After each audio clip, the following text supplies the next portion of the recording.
Bismillahirrahmanirrahim. Assalamu alaykum, hörmətli görürmələr. Yeni bir qatımlıq Uyçuq Söhbət proqramımızdan alohida sonini ko'ruvchilarni qarshi olamiz. Men Abdullah Yalqun. Qadrli görürmələrimiz, hammalarga ma'lum bo'lgandek, biz yillardan buyon bu programmamizda millatimiz ichidagi yetishgan mayli diniy soha bo'lsin, fanniy sohada bo'lsin, siyosatchilar bo'lsin, millatning oldida mengayotgan avangardlarni taklif qilib, millatning ichida yuz berayotgan xilma-xil mazmunlarda xilma-xil sohalarga yetishlik bo'lgan suhbatlarni o'tkazib kelyapmiz, suhbat qilib kelyapmiz. Bugun shuning jumlasidan biz bugun atdiganda e'lon berdik bugungi temamizni. Intayin muhim bir tema, albatta bu programning tayyorligi uchun bir haftadan buyon bugun atdiganda e'lon berishimizning sababimi, chunki mehmonlarimiz har qaysi davlatlarda bo'lganligi uchun ularning vaqtini bir yerga udullab bo'g'icha shuni egizpaschilik bo'lib bugun atiganda e'lon berdik. E'lonimizda hamjinslikning orqa ko'rinishi, ya'ni orqa ko'rinishiga farqliq nuqtalardan nazar degan temada to'xtalganligimizni e'lon bergandik. Albatta bu tema bizlarga nisbatan, yani millatimizga nisbatan mayli vatan ichida yashagan mezgillarimiz, bugun muhojiratdagi xalqimiz bo'lish sifatimiz bilan dunyoning nerede yashayotgan bo'lsak, bu nuqtadan o'ylagan vaqtimizda bizning jamiyatimizda, madaniyatimizda, yani bundaq bir narsaning tilga elinishi, axloqimiz ko'tarmaydigan, bundaq narsalar intayin oz uchraydigan bir masala bu hamda. Bugun dunyoda Sharq Turkiston xalqi dunyoning har tarafiga chechilgan shaklda yashayotimiz. Shundoq yashayotgan bo'lsak, butun kuchimiz bilan o'zimizningki milliy kültürümüz, axloqimiz, dinimizga, chunki asrlardan buyon bu pok islomning nuri bilan sug'urilgan jamiyatda shu avloddan avlodga ota-onalarimiz, ustozlarimiz bu e'tiqodni, axloqni hamma jihatini oildan tortib o'rgatganligi uchun intayin mustahkam ching turib yashayotgan bir xalqmiz hamda. Shunga balkim bu temani o'ttirga bunday bir damalliqqa ko'rgan inson bir xil hayron qilishim mumkin. Lekin bu nimish buni o'tirib qo'yib qoldik. Balkim nurg'ullarimiz bugun telefon ishlatgan, ijtimoiy uchurvoslarni ancha-muncha ko'rganlar his qiladi. Bir qancha hafta ilgari ijtimoiy uchurvoslardan nimalarni bu millatning ichida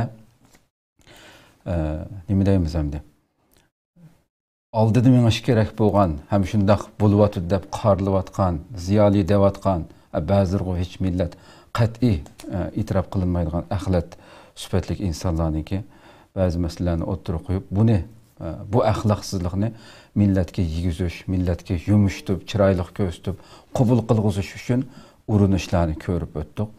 Shuning uchun bu masalani bir tafsiliy holatda islomimizmi bu axloqsizlikni bizning muqaddas Qur'onimizdan tortib ilgirki ummatlarning qanday bo'lganligini tafsiliy holatda intayin qabih bir jinoyat ekanligini dinimiz o'rgatgan.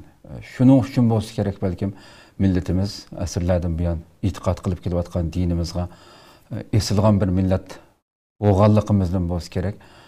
Shu ishg'ol ostida turibmi bunday bir axloqsizlik jamiyatimizda bosh ko'tarolmagan. Haliqib bosh harfi K bilan boshlanib oxiri T bilan tugaydigan, E bilan boshlanib Z bilan oxirlashadigan bir so'z bilan otilib qilishni millatimizning ichidagi eng to'van saviyadagi dindan yiroq insonlarni bu so'z bilan otilib qilishni yoki bu so'z bilan haqoratlanishni o'ziga eng cho'ng nomus deb biladigan bir jamiyat yetishib cho'ng bo'ldi hamda.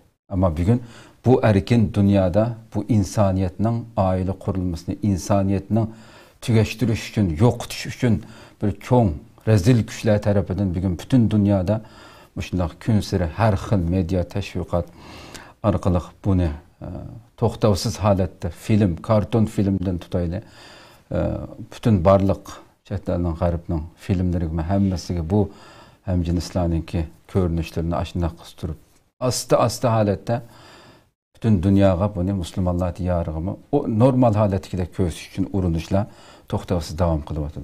Bugun buni hamma yerda his qilib yashayotdi.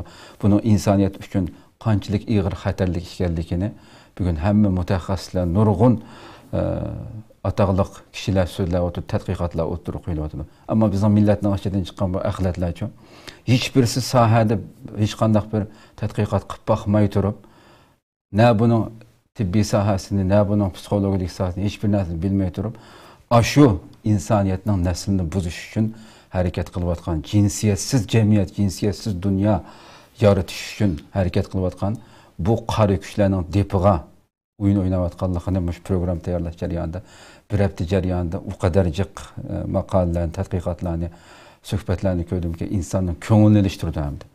Va millatning ichidan chiqqan bu maxluqlar millat ishg'oliyat ostida qilayotgan, o'zimizning kimligini qo'g'dab qilish, ko'rishida yashayotgan bir millatning ichiga bu axloqsizlikni normal holat shaklda qabul qilg'izish uchun tirishyapti hamda. Mushu darajada biz inshaalloh bugun kuchimiz yetgancha programmada aytib berishga ustozlarimiz bilan tirishimiz.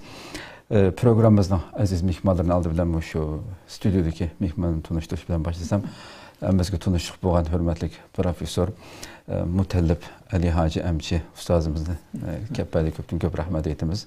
Vatan ichida sirda tunilgan olimimiz o'zi. Navbatda Uyg'ur tibobati tadqiqot vaqfining raislik vazifasini o'tayotdi. Shundaqla Avstraliyadan qatnashayotgan yana bir ustozimiz va Sharq Turkiston ulamolar birligining muavin raisi Abdusalam Alim ustoz Avstraliyadan qatnashyapti va yana Istanbuldan klinikalik psixologiya mutaxassisi Munira Uyg'ur o'g'li qatnashyapti programmamizga.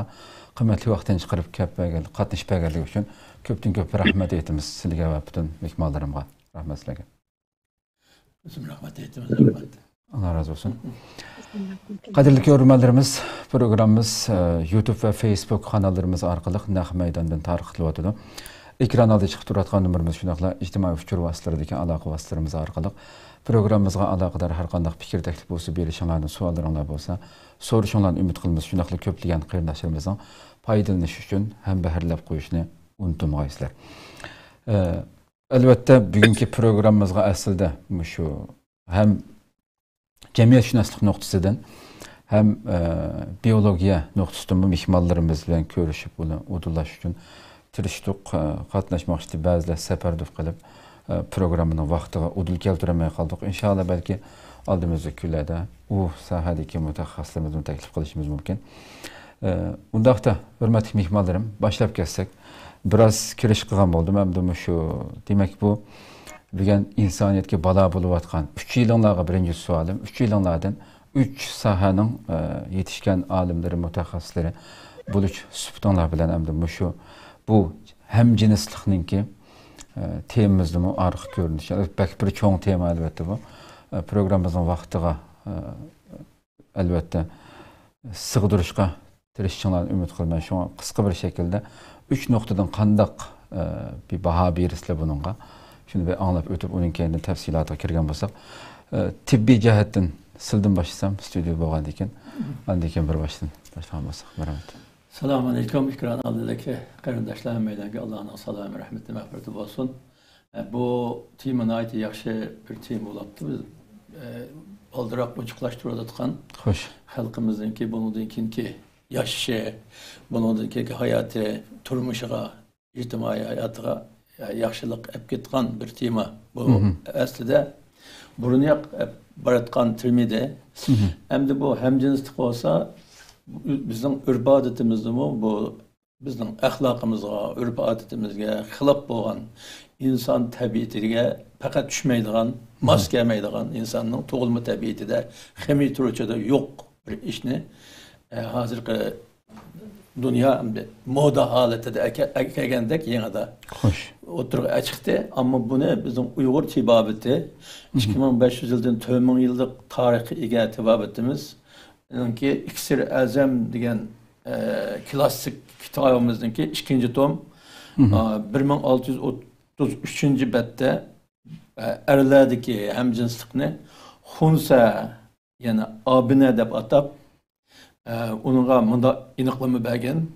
Türlük sebeplerden xiyal fikir tefekkürü bozulup erler maq'atga jinsiy munosabat qildirishni xalab qoladigan maq'atga zekar kelmegiçe ya ki meni tökülmese aram tapanmaydigan qabih yaman adet keselligi deb men mana yazgınımni aynan o'qidim o'sha betda ilingan. Yine şu bet ahırda İbn Sina'nınki bir ikki cümle gapini yaptı şu kitapning o'zida. İbn Sina hammamizga ma'lum dunyo meditsinasininki dastlabki qurg'uvchisi. Yani bu Ebu Ali ibn Sina'nın Al-Qanun Pittib degan kitibini hamma meditsina xodimlari biladi. Hozir tibobat yoki modern tip mushu asosda barliqqa kelgan. Mushu kitobda deyilishicha bu xunsa degan kasal u xiyol buzilish kasalligi bo'lib, davolashda jinsiy shahvatni tuvallatish, bemorni och qo'yish, uzun uxlatmaslik, ağır emgeklerge,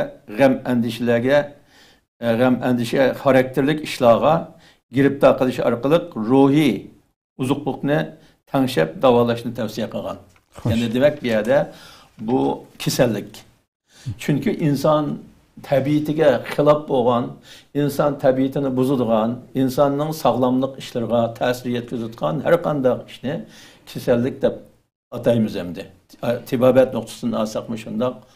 Dünya Seyyah Teşkilatı'nınki şu sağlamlığı belgen iniqli müslüman.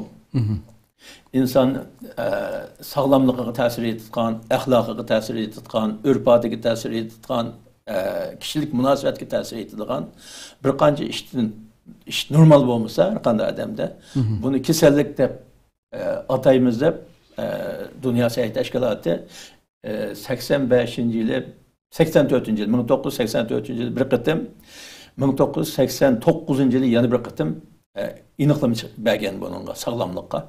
Şunun içinde ahlakı bozulgan, kişilik münasebetki tesir etkizilgan, inandan keyin o nimige teni sağlam bolgan, ruh haleti uçkuyuq bolgan adamni sağlam deymiz deb, şu yeni biriste her millet özünün örpü adetiga uzundan kelyapkan ijtimoiy örpü adetiga xiloflik qilgan, buni kesel deb bekitishga bo'ladi deb Dünya Seyyah Teşkilatı'nın chiqargan o'lchami bor.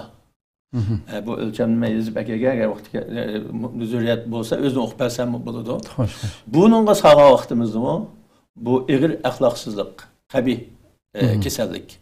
Ahlaksızlık gibi kirdi, kişilik münasebetini bozulduğun yegeme kirdi, kişinin kiminde nemesine ten sağlamlığa egersek, onu mu çüdü? Hem cihetten bu özü kesel. Onu davalaşıktık işte. Davalaştıkan hatta doğruları, davalaş usulleri, davalaş prensipleri, bunu keselinin peyda oluş mekanizmi, kandavla peyda olan, hemmisi kitaplarımızda uçuk oturup koyulgan. Hem de İbn Sina'nın Al-Qanun Pittib 980 yılı doğulup 1037 yılı qaza qilgan kişi. Yani 1000 yıldan aşkan kitaptı mı bu xunsa hakkında yine malumat var. Demek bu xunsa erlerge qartılgan eken. Ayollarninkini sözüm ettim de erlerninki eken oldu. Hazır bizden bu timimiz hem erler hem ayollar şunun için hem cinsliklarninki doğrusu sözleşip etimiz. Hem o kitaptan algan mezmun erlerge qartılgan mezmun keninde. Demek bunun 1000 yıllar ilgiri bu kesellik var. Bunu kesel dep kitaplarımızda bekitken hem bizim şunda tonugan hem şunda davalap gelgen keselimdi. Onun nurgun sebepleri var mı? O sebepler hakkında kim sorsa da diyemiz. Mayli. Buldu inşallah. Köp rahmet.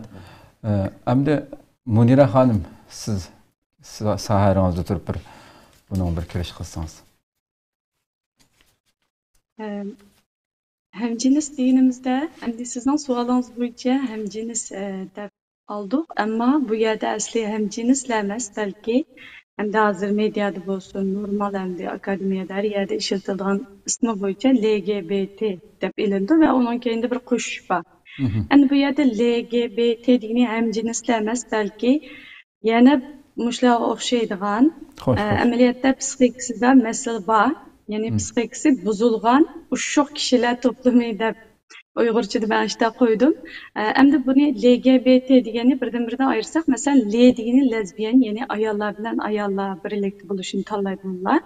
G diyeni gay, yani erler bilen erler birlikte buluşun tallaydanlar. Hem de bu L bilen G'la özününki ben taşqı yapısını belki özgertip ketmesliği mümkün. Dikemde ben B'ye gelgende biseksüel diyeni, biseksüel değildi. Bu biseksüel diyeni asli Bunundumu yani bu biseksüel mi? Erler ya erler bazı erlerini yaxşı gördiğin, bazı ayollarını yaxşı gördiğin. Yani bunda adamlarni erler özüge tartalaydı, ayollar özüge tartalaydı.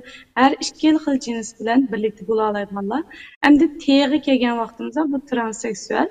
Yani bu transseksüeller özününki cinsiyetini e'tirof qilmaydigan. Yani özünün cinsiyetini faqatla kishilar men tug'ilgan vaqtimda meningki tashqi a'zoyim qarablar, masalan er bo'lsam meni er, ayol bo'lsam ayol deb bo'lgan. Amaliyotda bundoq emas. Insonlar bundoq tashqi a'zosi qartib bo'linmasligi kerak, balki uningki ishki ro'yi bilan cinsiyetining birlashgan vaqtida uningdagi bir nima qo'yish kerak, ism qo'yish kerak deb qaraydi.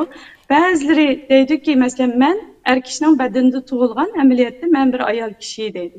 Masalan ba'zilari ayollar deydi, men ayol kishining badanida tug'ilgan, amaliyotda men bir ayol kishi er kishi deydi. Yani bundan kiyimi yani masalan LGBT'nin kendi yani qo'shib dedim. Yani nurg'un hamda yani onu başqa narsalarni yaxshi ko'radigan deganda keyin bir turkum kishilarning to'plami. Endi bu kishilar bir yerga kelish orqali o'zlariga bir qo'shin hozirlagan. Bu qo'shin hozirlab, yani hammamiz shundoq bir jihatdan yani asosan degidek butunlay degidek jinsiyatga munosabatli bo'lganlik uchun hammamiz bir yerga keladigan va hammamiz degidek shundoq g'ayri ekanmiz. Amaliyotda bular tilida g'ayrilikni hargiz e'tirof qilmaydi. İnsanlar orasida yani normal ve binormal deydigan ish yo'q. Sizlar bunda deb ayirmaysizlar deb turib oldi. Hamma narsani aytib tabiiy. Bizning ro'yitimiz nimiz qolmasa, psixikamiz nimiz qolmasa, shu tabiiy. Yani bizning his qilishimiz hammadan muhim deb turib oldi. Lekin o'zininki amaliyotda bu birlikka kelgan kishilar to'pininki aslida psixikasini ojiz yoki kichigidan tortib ota-onasi tarafidan yeklash kuchirgan yoki oila munosabati yaxshi emas yoki bo'lmasa o'zininki o'sib yetilgan muhit yaxshi emas ya har xil sabablar tufayli shunda bir ojiz psixika bilan keyin jamiyatning ta'siriga uchraganda yoki o'zini tonishi bo'lib balog'atga yetishga kirgan chog'lar bolalar o'ziga bir kimlik o'ylaydi. Mayli bizning Uyg'ur bolalarimiz olsun, bu Uyg'ur degan zot kim? Hozir masalan biz bolalarimizga sizlar Uyg'ur o'qib deb o'rgatsak degan bilan ertaga balog'atga yetish davriga kirgan vaqtida biz nima ish qilib qaytmaymiz masalan Tig'im kuchlik savollarni so'rashga boshlaydi. Biz nima Uyg'ur bo'lib qolgan, biz nima turk bo'lmagan degandek har xil savollar keldi. Chunki bu vaqtda bolalar o'zining kimligini tekshirdi. Chunki bu tekshirish har qanday insonda o'zining zot nerdan kelganligini, zoti nima ekanligini bilish bir orzusi bo'ldi. Shuni qandirish uchun zodi bir izlanishga tushdim.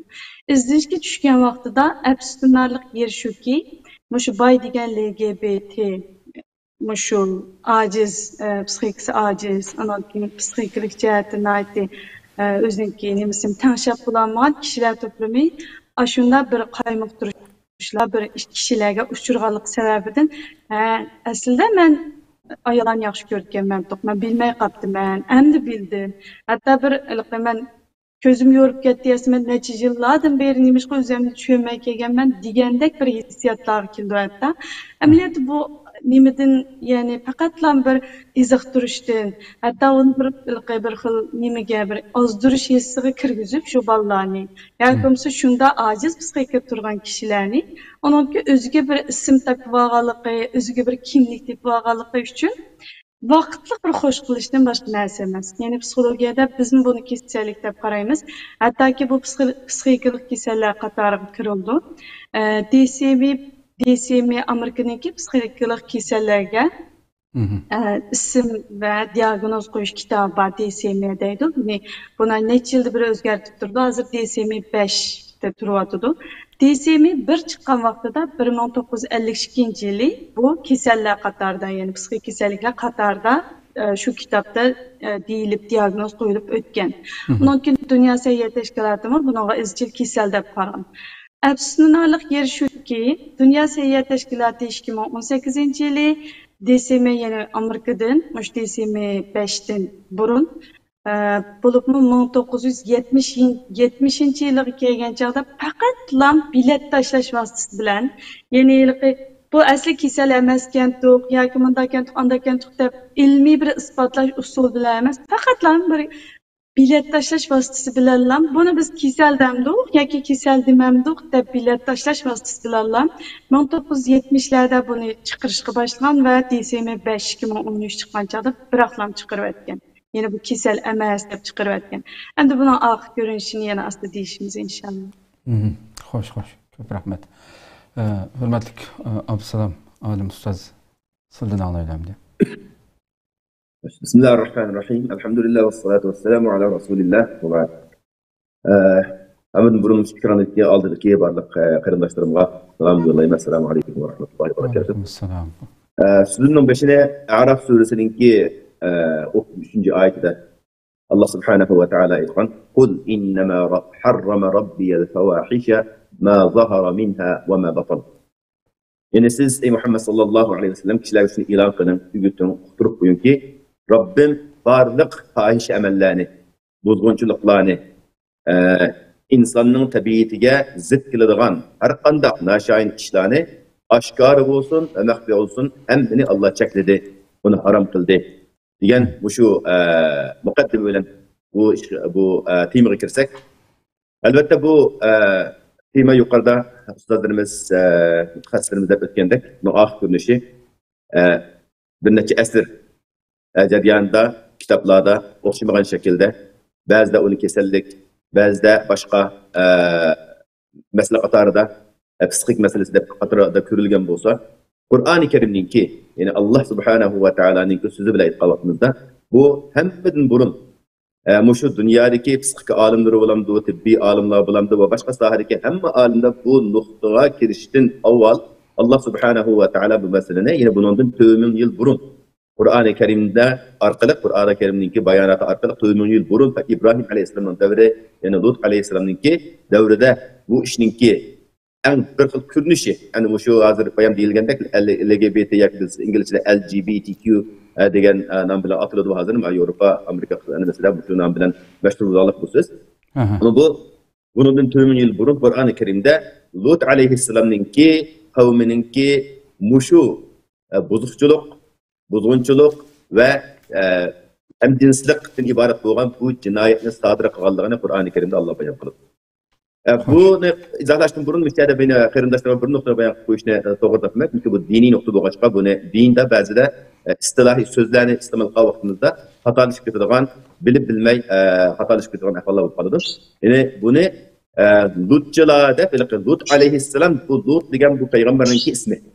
Alloh subhanahu va taolo şu Samud nimeniki şu kavimga evatgan ularninki şu xatoligini tuzatish uchun ularni taqvolikqa va to'g'ri yo'lga boshlash uchun evatgan payg'ambarning ismi Lut bo'lib, arabchada bu xil qilmishni erlar bilan erlarning yiqilishini livata deb atiladi. Çünkü ba'zilar buni xatolashib Lut alayhissalomning nomi bilan ataydiganlar bor. Amaliyotda Lut alayhissalomning qavmininki qilgan qilmishlari. Bu nimani biroz to'g'ri bilishni umid qilaman qarindoshlarimdan, musulmonlardan.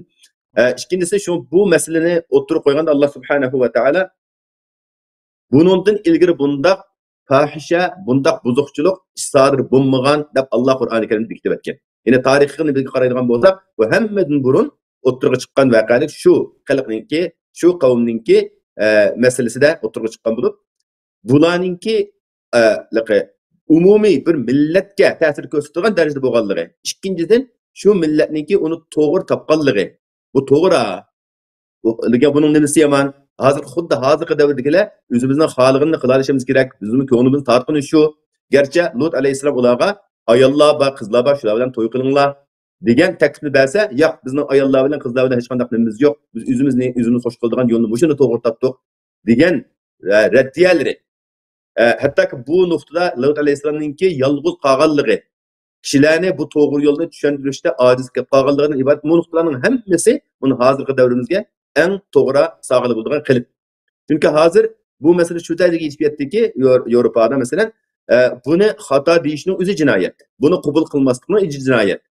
Hattoki buni shu yangi o'smirlarga, bolalarga, ma'arif sohalarida, maktablarda 4 yoshlik, 5 yoshlik bolalarga hattoki buni sog'lomlik darsi degan nomni shunday chiroyli ismni qo'yib turib, buningda hattoki bolalarga hukumatning maktablarida hattoki mushu bolaga bir oilaninki kelib chiqishini tunishtirgan vaqtida buni bir oilada bir dada bir ana emas, balki bunun ikki dada, ikki ana yoki bir nechisi bunu bulaydi deganga o'xshash bir oilada jinslarninki, hattoki insonlarning erkak va ayol, er va ayol ekanligini Qur'oni Karim va tarixdan beri isbotlangan bir faktmi?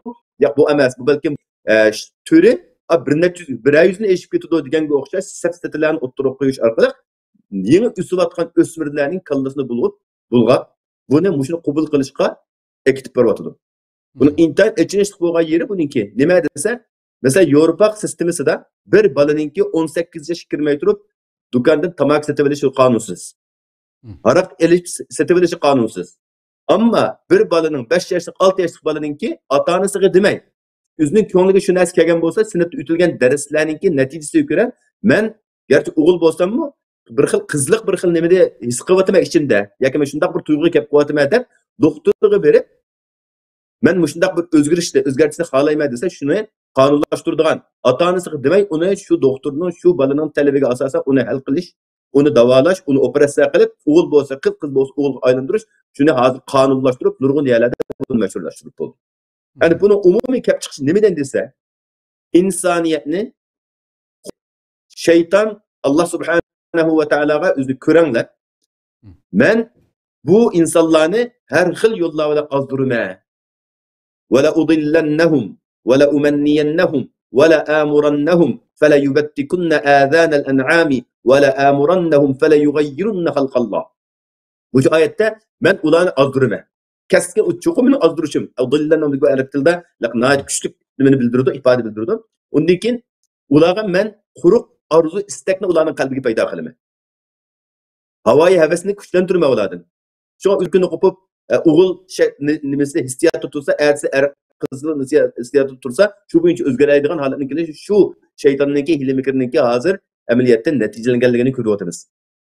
Ondan keyin bularni shundaq narsa qo'ya qilamanki, normal bo'lgan narsalarni o'zgartirgan, hatto o'zining nimalarining, hayvonlarning quloqlarini kesadigan, uni hozir taxmi taraqqiy qilib, hozir hattoki insonlar o'zining burunlarini teshadigan, quloqlarini teshadigan, badallariga mushu chekib oladigan ishlar ba'zi odamlar hozir qo'rqinchli darajada o'zgartirib o'tgan, o'zini shundaq bir shakli inson qilibidan chiqarib o'tgan darajada o'zgartganlar bor. Ba'zi turmush shundaqlarni qo'rqinchli. Fala yughayyirunna xalqalloh. Hattoki Allohning yaratgan shundaq go'zal bir xalq yaratishini o'zgartirib o'tadi bular. Deb bo'lib Allohning deydi: "Va men yettahid shaytona min dunillahi faqat xasira xusranan mubin." Kimki Allohni qo'yib bu shaytonning vasvasiga ergashadigan, u tugishidi, vayron bo'ladi, ziyon tortgan bo'ladi. Demak, bu uch oshkora ziyonga ketayotgan narsa bu. Nimadan keladi? Bu ziyonni buni orqasida shaytonga kuch ulab, shaytonningki askar ulab xizmat qilayotganlarningki bu ziyonni qandoq tez taraqqiy qildirishi, qandoq ularni insonlarga shularni yeyishida bularni g'alaba qilishlik birinchi omili nima desa, bu nimani o'ylab chiqqan bu psixik ilmda bular. Bir millatni buzish uchun buni buzishda oiladan boshlash kerak. Oila buzmay turib bir jamiyat buzilmaydi. Shunga o'z vaqtidagi faylasuflarmi, Aristotel degan davlat o'tgan faylasufmi bir yaxshi bir jamiyat quraman desam, yaxshi bir oila qurg'in beshdi degan. Yaxshi oila qurmay turib yaxshi jamiyat bo'lmaydi demak. Bir yaxshi jamiyatni buzish uchun nima qilish kerak? Oilani buzish kerak. Endi bu yaxshi jamiyat, bularning nazarida yaxshi jamiyat nima desa, bular o'zi xohlaganini qila oladigan, ota-ona, bola-chaqa degan bilan munosabatda qat'iy hech qanday qimmati bo'lmaydigan. Bu hamma odam o'zi xohlagancha yashaydigan. Bu şekilde hayvanlarca, belki hayvanlardan battar bir yaşashni barpo qilish uchun nima qilgan vaqtimizda insonligidan Allohga qul bo'lib yashashidan ularni ajratib, ularni bir xil o'zini bilmaydigan bir masladak xudini bilmay qolgan holatda yashaydigan bir holatga ekilishni planlagan. Çünkü Allah Kur'an-ı Kerim'de şu Lut Aleyhisselam'ın kavminin tasvir ediyor. İnnehum lefî sekratihim ya'mehûn. Ular üzerindeki şu biyutluğa da, şunun mesbuk kalan yüzü doğru köken nesile ular şu karanguda ketavatkan. Onun bu yerkege vaxtida ne buldu degende Allah'ın azabının başka nersi emas. Ama bu hazırki bulavatkan bu vaziyet, bu insanlarınki sayyiye nimesi salametliği emas. Pislikisi emas. Umum yüzlük Allah'ın azabını chaqirayotganlik, Allohning azobini o'ziga yaqinlashtirayotganlikdan boshqa narsa emas. Ana bu kelib chiqishi buni tarixda ba'zi bu tarixdan beri umma deganlar bu amal isbot qilsa ba'zilar 2000 yilga opirdiganlar bor. Giriklarninki, Rimliklarning masalan ba'zi bir nimalarda shunday ishlar bo'lgan, Farislarda bo'lgan. Firavunlarning davriga qarasa u vaqtlarda undaq narsa bo'lmagan ekan. Firavunlarning misli bundaq shaklda umumlashmagan ekan, yomon ko'rilgan ekan shuni oldimi? Ammo keyingi davr, ammo buni tarix solishtirsa, bu shu Lut alayhissalomninki davrida shu qavmdan bu umumlashgan xalq bir millatga umumiy ta'sir ko'rsatgan bir hodisa bo'lib, shunga Alloh Qur'oni Karimda shundaq bir eskiliklarni sizlar paydo qildinglar. Bu sildan ilgari qilib boqmagan hech kim deydi. Ma sabaqakum biha min ahadin min al-alamin. Sizlardan burun hech qandaq bir insonning qillisimi kelmagan bir xil qalaymaqanchilik bu. Zihnning buzulg'i. Bu inson hamda bu narsalar hozir davrda bo'ldi desa, hozirgi yigitda taraqqiy qilayotgan bir davrda bütün insoniyatga elib kelgan eng cho'ng qabohat deyishga bo'ladi. Eng cho'ng qabohat. Buni faqat kasallik deb qarasak, uni davolash qilib, ammo buning qabohat shunchaki buni davolayman deyishni o'zim bir jinoyat shaklida qilib qoldi hozir masalada. Bu intayin xatarli kelib shunga bu qabohat. Buni davolayman deb bir qilsa, sen meni nima qilib davolaysan, o'zingni davola deydigan hozir qarshi nima bor? Xo'sh. Bu intayin ichinishli bir holatga ketyapmiz. Allah subhanahu va taala bizni bu ofatdan, bu qorong'ulikdan saqlasin. Endi bizga texmo, men oxirgi qo'shilgan narsam, balki buni texmo tafsilga kiramiz. Buni texmo bizni ichindirdigan yerima deganda, buningga ba'zi o'zini musulmon deb turib, mushu masalaga mushuni qo'g'dug'uchi, qo'llug'uchi va uni shuning bir parchasi bo'lib yashashni o'zi uchun faxrlik deb qaraydigan mandaq shakldagi insonlarni mavjud qilib o'tirg'ish degan bu ajoyib bir qo'rqinchli ish. Bir musulmonlarni bir oila deb qaralma payg'ambardan bir jasad degan. Endi bu jasadning bir parchasiniki siz chiqa boshladi degan gap bu. O Lut alayhissalomning oilasi butun shu birla oila qoldi. Bir musulmon shu oiladan boshqa hammasi bu buzuqchilik kirib bo'lgan. Yoki bevosita shuningga qilgan, yoki moslashgan, yoki uni to'g'ri ko'rgan. O'shuningda uni ayolini Alloh subhanahu shuni qatorida qurdi. Amaliyotda ayoli unda qilib shu ishlarni qilgan emas, ammo shuni qabul qilganlarning qatorida. Shunga moslashtirib bergan. Shularning qilgan ishiga o to'g'ri deb ularga ba'zi bir jihatlarda yordam qilganligi uchunmi Alloh subhanahu va taolo unimi shu jazolagan. Unda bo'lganken biz musulmonlar islomiyatimizdan, iymonimizdan o'zimizga savol qo'ygan vaqtimizda bu narsalardan shunday vaqtda sukut tuturishning o'zi biz o'zimizni shu jinoyat agar Alloh saqlasin azob kelib qolsa biz shuni istiqbol qilishimiz tabiiy bo'lib qoladi. To'g'ri. Alloh subhanahu va taolo hammamizning iymonimizni salomat qilsin. Rahmat, Allah razı olsun. Hakikaten kıymetlik fikir verdinler hemmeler.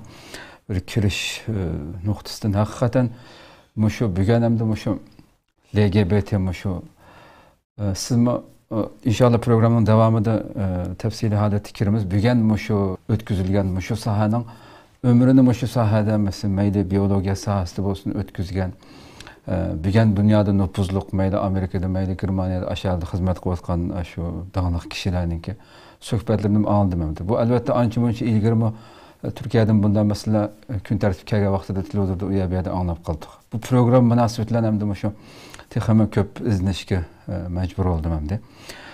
Bunun qarsak hem de İslam'adır kirişte sözlüden anca mıcı. Digendek bu bütün bununki başlamçılarından bügen dünyada bağan sırrı şu işlerini yolluk qıp köşken 4. basqıçta turvatqanlığımız ne? Dep mesela bu aile kurulmasını, terbiye deydiğen narsanın, ata-ananın mı farzandlarga tarbiya qilish u bu narsaning butun uning haqqini bag'an siri tadrijiy holatda ep tashlanganligi, uning endi ayollarningki erkaklashtirilishi, ya'ni xonimlik, ya'ni onalik rolining yo'q qilib etilishi uchun butun razil planlarning hammasining birdan bir amalga oshirilganligi, dodining o'rnining oilada qolmaganligi, ya'ni buning kelqi terbiyesininki, dadınınki, süri, küçününki bütün cemiyetin, ailenin elip taşınışı. Andikin bügadır bütün dünyada muşu, barlık muşu, bu nemde cinsi, her xil cinsi mayillikka, cinsi bozukluk hem deydiken hem de cinsi ahlaksızlıklarınki bütünlüğü teşvik kılınmadı da hem de uçuk aşkarı halette. Abesiz söyle bütün. Muşun ki hatta ki şu Judith Butler diye Amerikalı özümü hemcins ayarlarken muşun en çok kolluğu ve dünyaya muşun yeğiliş için hası koşuvatkanlarından biriken bu aşı bir nimede şu programda uçuktayken bugün şu kadar numussuzlar, bugün garip cemiyetine ilgirmesen bu meselenin uçuk aşkarı kısım karışıklıklarla bekçik çıkarttıkken tuhamdı. Hazır bular şu dünyaya o kadar yamredi ki hatta Türkiye'deki bir devlette mi Müslümanlar en köp sende ilerleydiğen mutaxassislar, doktorlar, ular bular hammasi bu masalani yuraklik holatda o'tirib qo'yganlarning kun sari azlab ketayotganligi, chunki kim buni ko'tarib chiqsa, shu hamon uni tashlaydigan, uning qarshi chiqadigan Her sahadan adamlar var deydi bunun İslam'ın kemdi. Deydi ki şu Judith Butler'ın ki bir sözde bir nimede bizning derdimiz, bizning nişanımız LGBT, artı yani Q'nu qo'shib, uning kendi yani pilosunu qo'shib ko'paytib balkim bu nechuzga berishi mumkin buni oxirini. Shunday butun axloqsizliklarni kelib jug'lanmasa ham bu. Bizning nishonimiz bular emas, buni qo'g'dash, buning huquqiy kishilik falan filan har xil chiroyli so'zlar bilan buni qo'g'daymiz deyapmiz. Lekin bizning butun oxirgi maqsadimiz deydi ekanki recreation of humanity yani. Biz insoniyatni yangidan yaratimiz. Bizning maqsadimiz bu deyapti hamda. Buni uch-qashqar holatda deyotganligini ya insonning bedelleri tikanlashib ketganda bularning deyotgan bu darajada ya chiqqankan inson bunaqa davomli bu turmushimiz bo'lmaganligi qaramagan bilan buni ichiga kirsa bu musulmonlar jamiyatiga qanchalik singib ketayotganligini bu narsaniki odam qancha qo'rqinch hayotda yashayotganligimizni his qildik hamda. Rabbim Alloh saqlasin. Shuni Rabbim bu yerda ya milletimizni o kadar saqlab qolibdi ekan dedim men hamda. Qur'oni Karimda shu oyatda sizlar ustoz Abduslam ustoz so'zlagandek, yani bu darajada vahshiy bir qiliqni ta shu insoniyat tarixida eng avjiga chiqqan vaqti shu ekan hamda shu Lut alayhissalomniki qavmining ozg'un qavminiki shu holat qilindi hamda. Bu axloqsizlikdan Rabbim saqlasin shu ekan bizniki vaziyamizning qancha ig'irligi bo'libmi erkin dunyoda yashayotgan xalqimizdan bu sahada ko'proq ma'lumotga ega bo'lish uchun tafsiliy holatga kirsak hamda hurmatli professor mushu albatta yuqoridagi so'zlarda kirishda buniki bir normal bir meniki birinchi savolim aslida bu hem cinslik yani axloqsizlik tibbiy nuqtadan diagnoz qo'ysak bu kasalmi yoki normal hodisami inson axloqi jihatdan buzilishmi degan bir savolim bor. Bununki tibabetimizde mi keserlik yerlikini dilemdi. Yana hamda bu biz silvatanda nurgun keserlik bilan nurgun doktorlarni tarbiyalab normal yangi tibabet kimi bu sahada misli xizmat qildilar. Har ikki sahada. Bu nuqta vatanimizda men uni anglamayman. Ancha-muncha unda xalqqa g'itmaklarning u yoq bu yerda bo'lib qolishi u bir hesap qilinmaydi hamda millatning umumiy nuqtasi qaraganda. Buni hamda biz millatimizga hamda qanchalik persentdagi kishilar bunda bor deb qaraydilar. Bu men kichik vaqtida shunday menga bir ta'sir qilgan ishlar bor, shu to'y bo'lsa, Uyg'urlarda. Ashunda ko'tmak odamni akilib qiziq gap qilib, xonimday so'zab gap qilib, xalqni kuldirtgan shunday bir ishlarni qilgan odam bor. Bu chog'da kinki kunlik kelganda bu odamlar soni az bo'lsa-mu ular o'zaro ittifoqlashib har xotinninki har qaysi noya shaharlardan bir yerga yig'ilib bo'lma bir qurultay ochgandek bir yig'ilishi bor ekanda yilda. Og'illar biz hali balog'atga yetib to'y qilishning oldi keyinidan bir-biriga chaq-chaq qila olsa paloni xon deb er kishining ismini atab oxirisiga xon qo'shib o'sha xonning qurultayi bo'libdi ekan sizlar qatnashmadinglarmi deb chaq-chaq qildigan bo'ldik. Endi u chaq-chaq qilgandan keyin bizning nimamizni chekdi-da bu hamda diqqatimizni biz doktor bo'lgandan keyin bu nima ish deb kitob material ko'rgandan keyin men uningda bir narsani his qildim. Endi uninki baya nima xonim degandek buning ichida birisi kishi turib erni talab qilgan hem erdan talab qilib ayolga bir aytgan hem ayolni shu jinsiyat ishlarida qondirtgan hem erni o'ziga hamroh qilgan. Manda ikki xil rol bağlama bor ekan hamda. Xo'sh. Chunki nimishqa aniq qilsa hamsi bu xotining tutsa, balang tutsa sening. Bu yine ekilib yine kishini talab qilsa ekan, nimishqa qiladi buni deb men jiq bir kitob kirib tadqiq qilib baxdim uni. Qilsam dastlabda ular ayollar bilan uyda faqat o'g'ildan birisidan bor. 6-7 qizi bor odamning ichidami bu ish chiqib qolaligimda. Uyda yashagan bolalar hammasi qiz olgandan keyin o'sha uydagi bolalar qiz olalar o'ynab yoki qo'shnilarining bolalari o'ylab qiz bolaninki mijozini yo'qtirib qo'ygan o'ziga. Xo'sh. Bu bir trip ekan hamda. Ondan keyin u shu qiz bolani do'rab gap qilsa, qiz bolaga gap qilib qilgandan keyin bola zahni qilib o'g'il bola uni bu menda ishni qilaydi o'xshaydi deb eski ishni uningga qilib qo'yganda uni ilqaga ko'may bir 2-3 qatim shunda bo'lib bo'lgandan keyin 3 oyda Bu mekat arkalık spermi tökütken değil mi? Bir eski adamlarımda. Spermi tökkendikin dastlabki tökken vaqtda onun kadar rahat olmaydıkken. Ama 2-3 kıtımda tekrarlap bolgandan keyin u nimada 3 ayda bir xil qurt paydo bo'lgan. Spermning o'zida masalan 10 milliondan, 100 milliondan 200 milliongacha bir qatimliq spermada uruq bor hamda.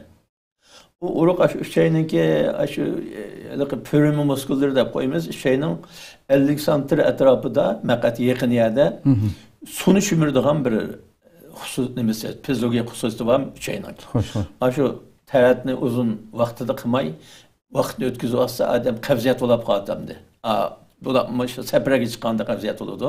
Uning sababi o'sha şeyning aşağıda sunidan shumirayotgan bir fiziologik xususiyat bor yoki shu alaylik bor. Xo'sh. Shu sperm aşağıya to'kilgandan keyin spermning suyini shumir bilib, suyini shumirgandan keyin nima qilib keladi? Uruq. Bu uruq jonliq hamda. Bu jonliq narsalar aşağıda g'idiqlanib, aşağıdaki uchayni g'idiqlagandan keyin uchay oqsil chiqib ketgan uningga.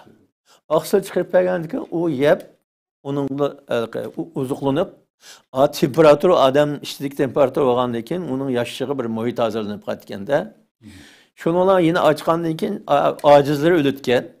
Kuchliklar uni yeb, yana aşağıda bir qimildash paydo bo'lib qoldi. Endi u paydo bo'lgandan keyin qarshi tarafni talab qilish orqali yana aşağıga mani kiygizishni odatga aylantirib. Endi bu odat bo'lgan sira buningda bir alamat tutgan. U mani kelgandan keyin endi qarshi tarafga hamda mani chiqarganda rahatlanadi hamda. Qiling'uchi odam hali qutlaninki qimildigan g'idiqlari pasayib ananda inadigan rahat huzur his qiladi. Huzur his qiladi. Shuning uchun bular ko'rgandimi? Mushu xunsa deb oldik endi, Uyg'ur tilida xunsa degan erma emas, ayol emas degan gapdan oldimda. Asl degan boyaqa bilan boshlanib z bilan oxirlashgan ism shu. Nimishqa uni xalqlarda qodixon deydi, ajda deydi deb sat gap bilan tilgan tilda ataydi desa, bu qabih. O'zigina emas, u odamning butun jamiyatiga ta'sir yetkazgan axloqsizlik bo'lganlikdan, uni ustiga kunab qolsa, uni talab qiladigan, sattura deb aytgan bir xil odatga aylanganlik uchun bu ish menda o'jab ketilgandi. Endi bu odamningki ishni qilgandan keyin, undan huzurlangandan keyin, masalan, shu odam qanday chaqda shakllanib qoldi desa, boya deyishganimizdek, balog'atga yetgan davr insonningki 5-6 xil davra, yangi tug'ilgan vaqti, undan keyin ana nima yastig vartgan vaqti, undan keyin boshlang'ich maktab, o'smirlik davri, undan keyin nima davri, balalik davri, undan keyin andan keladi bu balog'atga yetgan davr. Ham balog'atga yetish davri mush insonning birdan-bir cho'ng o'zgarish o'tgan, eng o'zgarishdan cho'ng o'tgan bir davr ekan. Ham mush kisal yoki mush odat, mush axloqsizlik mush vaqtda avjiga chiqatamdi. Yo'qib qolsam mush vaqt yo'qidi. Kunab qolsam mush vaqt kunab qoladi. Chunki bu vaqtda shu nervus sistemasiningki nimasi taraqqiy qilgan vaqti. Ondan keyin ichki ajratma suyuqliqlarningki ajrash nimasi soni ko'paygan. Ama a'zolimi toza taraqqiy qilgan. Biridan u kichik bola obdan turib, bu vaqtda ham 13 yosh bilan 13 yosh bilan 12-13 yoshdan boshlab 16-17 yoshgacha, hatto 18 yoshgacha deb ko'rsatilgan kitobda. Mush vaqt balog'atga yetish yoshi eng muhim vaqti. 12 yoshdan boshlab toki 18 yoshgacha desak bo'ladi endi. Endi o'g'il qiz bola mush vaqtda yetildi deb qarasak, o'g'ilga 2 yosh qo'shib miskin. Ana 12 yoshdan boshlagan bo'lsak, o'g'ilni 14 yoshdan boshlaydi. Qiz bola 18 yoshga kelgan bo'lsak, o'g'ilni 20 yoshgacha deb bunda aytganmiz, 2 yosh qo'shib ketganmiz. O qiz bola baldiroq yetilayotgan. Mush vaqt insonning eng o'zi taraqqiy qilgan, qomat jihatdami egizlab ketgan. Bo'y o'sabdi deb biz ko'rmay qolsaqmi, o'zimizning bolasam ishonmay qoldi holatda yo'qnaydigan. Uning ustiga yurak harakatimi tez soladigan, kuchlik so'qadigan, qon siqib chiqishi nihoyat o'tkir. Mening taraqqiyotimi baldirqi yilga qolganda moyili favqulodda fikr, tafakkurlari, uningki o'y fikrlari o'zgarayotgan, bizni yaratmaydigan shu vaqtda shu hamdi. Ata anası gapini yaratmaydigan.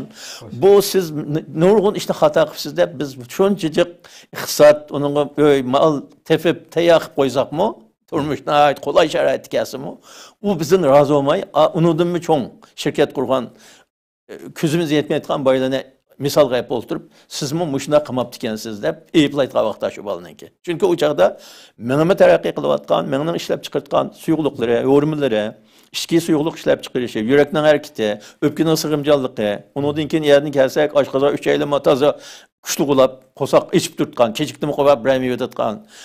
Undan keyin injiziyat tarafdimi yetilib uruqdinki tuxum uruq ishlab chiqarishi, qizadi bo'lsa tuxumninki tuxum ishlab chiqarish, hormon, ayollik hormon, erlik hormon deganni shu voyaga yetkazib o'tgan vaqt bo'lgandan keyin buludi bir xil 2-3 yilning oldidagi silishtirgan vaqtida qoplandek bir yurak, qoplandek tafakkur, idrak yuqori nartaga chiqqan bo'lgan bir davr.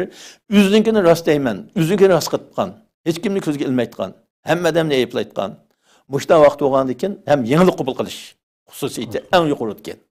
Endi bu vaqtida Abay Abdusalam Qarajim degandek, ashunda bo'lmag'ur axloqlarni ko'rsa yoki anglasa, buni to'g'ri xato deyishni o'zilam qara qilib o'tgan hamda uni kitob material aqdab qilib o'ltirmaydigan. Bizni xuddi to'g'ri kelib u ma'lumotlarni ko'rmagandek, kon zamonning odamlari bu degandek, u yangi binosini tepib olgandek, hozirgi zamon bunda manchinchi asr bu deydigan bunda gap bilan shuni to'g'ri ko'rib qatash ishlamda. To'g'ri ko'rib qilib, shuni bilan uni bir qipaq qilib qatgan bulab qadam buni adaltam qatgan. Mayli hozir qizladimi shu, o'g'ladimi shu. Emniyatda buning fiziologik nuqtasini ele aytgandamda. Mushu hormon odatda mushu hormonga atidi. Erlik hormon, ayollik hormon. Uni erlik hormonni uruqdan ishlab chiqardi. Uruq bilan uruqdan erlik hormon ishlab chiqargan o'rin. Ayollik hormon bilan tuxumni qizlarninki tuxumdan ishlab chiqardi. Endi uni ishlab chiqarganida erlarninkidimi ayollik hormon bor. Ayollarninkidimi erlik hormon bor. Ammo nisbati ayollarninki ayollik hormoni ortiq, erlik hormoni oz. O'g'illarninki erlik hormoni ko'p, ayollik hormoni oz bo'ladi. Ikkisi bo'ladi hamda. Ammo biz shunda toza shu alqog'ich davriga kelgan vaqtda buning ta'siri kichik vaqtidan boshlab o'ynagan bolalar qizlar kichik yoki ayında ritmek adamlar bilan o'ynab qolgan yoki shunda film, shunda kino, shunda kitob, shunda jarayonlarni jinsiy munosabat jarayonlarini ko'rgan, olgan bo'lsa, bu uning ta'siri tezlamamdi.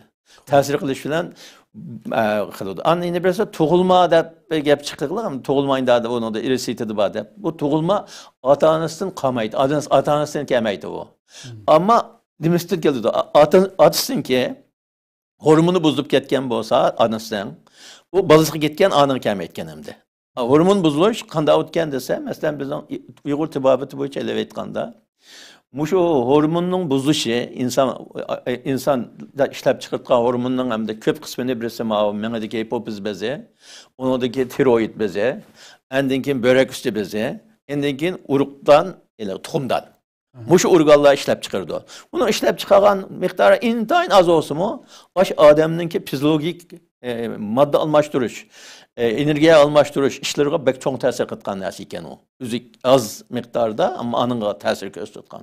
Endi mushu bolaninki shu hormoni aslida normal bo'lsa, abay biz degandek inson tabiati o'ziga foydali narsani qiladigan, o'zining foydali narsadan huzurlanadigan, o'ziga ziyonli narsani qilib solsa, pushaymon qilgan yoki huzur his qilmaydigan. Bunda tabiat var insanda. Endi bu tabiat nimaga buzildi endi yanda olsa desa, hormon buzilganlikdan buzildi. Bu hormonni buzilgan narsa hozir nimamdan da olsa, birisi ota-onasininki hormonni buzuvdi. O'zining hormonini, ota-onasi hormonini buzuvdi. U hormon balaga ota-onasidan buzib ketgan hormon ekanligimdi. Ammo irisiyatidan emas u. Irisiyat boshqa, hormonning buzilishi boshqa. Ata-anası hormon bozulgan vaqtda bola bo'lib qolgan. U bola ata-anasidan balaga kelgan. Am bola tug'ilgandan keyin ata-anasi buzib ketgan hormon u bolaga ta'sir qilib, bolaning badanidagi tang shaklini buzib o'tgan hamda. Masalan, meni tafakkur qilish, uningki tiroid hormonlarini, nima, xalqansamon ba'zi hormonlarni normal ishlab chiqarishga yetakchilik qilish hormon. U ishlab chiqarsa böbrek üstü bezi normal ishlab chiqariladi. O yurakning harakatini boshqartgan bir necha ishlar bor. Undan keyin tuxumdan, urug'dan hormoni yaxshi chiqadi, normal. Normal chiqsa u balog'atga yetgan abay degandek 12-13 yaşda balağat giytip, 18-19-20 yaşlarda toxtab, xotnatqa vaqtida xotnalab, əgidigit vaqt əgidigib, erni yaxtırıb, ayalını anda ağa cəhətini yaxtırmaytqan, dostluq halət yaxtırtqan, qarşı cinsliklarını özgə yaxtırtqan mında bir halat şəkilində gəldi. Biz kiçik vaxtda bu şu erlər, ayallar, nimə, oğallar, qızvallar axşamlıqda aspas topluşup oynaytqan mı oyallıvatdı mesela. Qabil, qamçalık, hanım sizge kim gerek deytqan bir oyallarımız çör kaynadı degende bir oyallar. Aşılar aslında o aşı balının ki balağat yetken yetmegenini ata-analar sınaydıgan sınak oyallar iken de o. Yırakta sanap durduğan.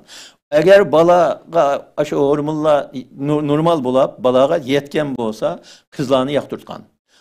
Hanım sizge kim gerek degende kızın ismini deytqan oğal. A tarafdaki kız valla oğalın ismini deydigan. Degendeki ata-anası ma bala mening balam kızım palağını yaktırtken. Ya oğlan palağını yaktırtken dep bilip an onu uygu dostluğa yevge bartqan. Ma onu bizim Uygurların uyanırdı mı onu eksettirip vaxtıda öyle etqan balını.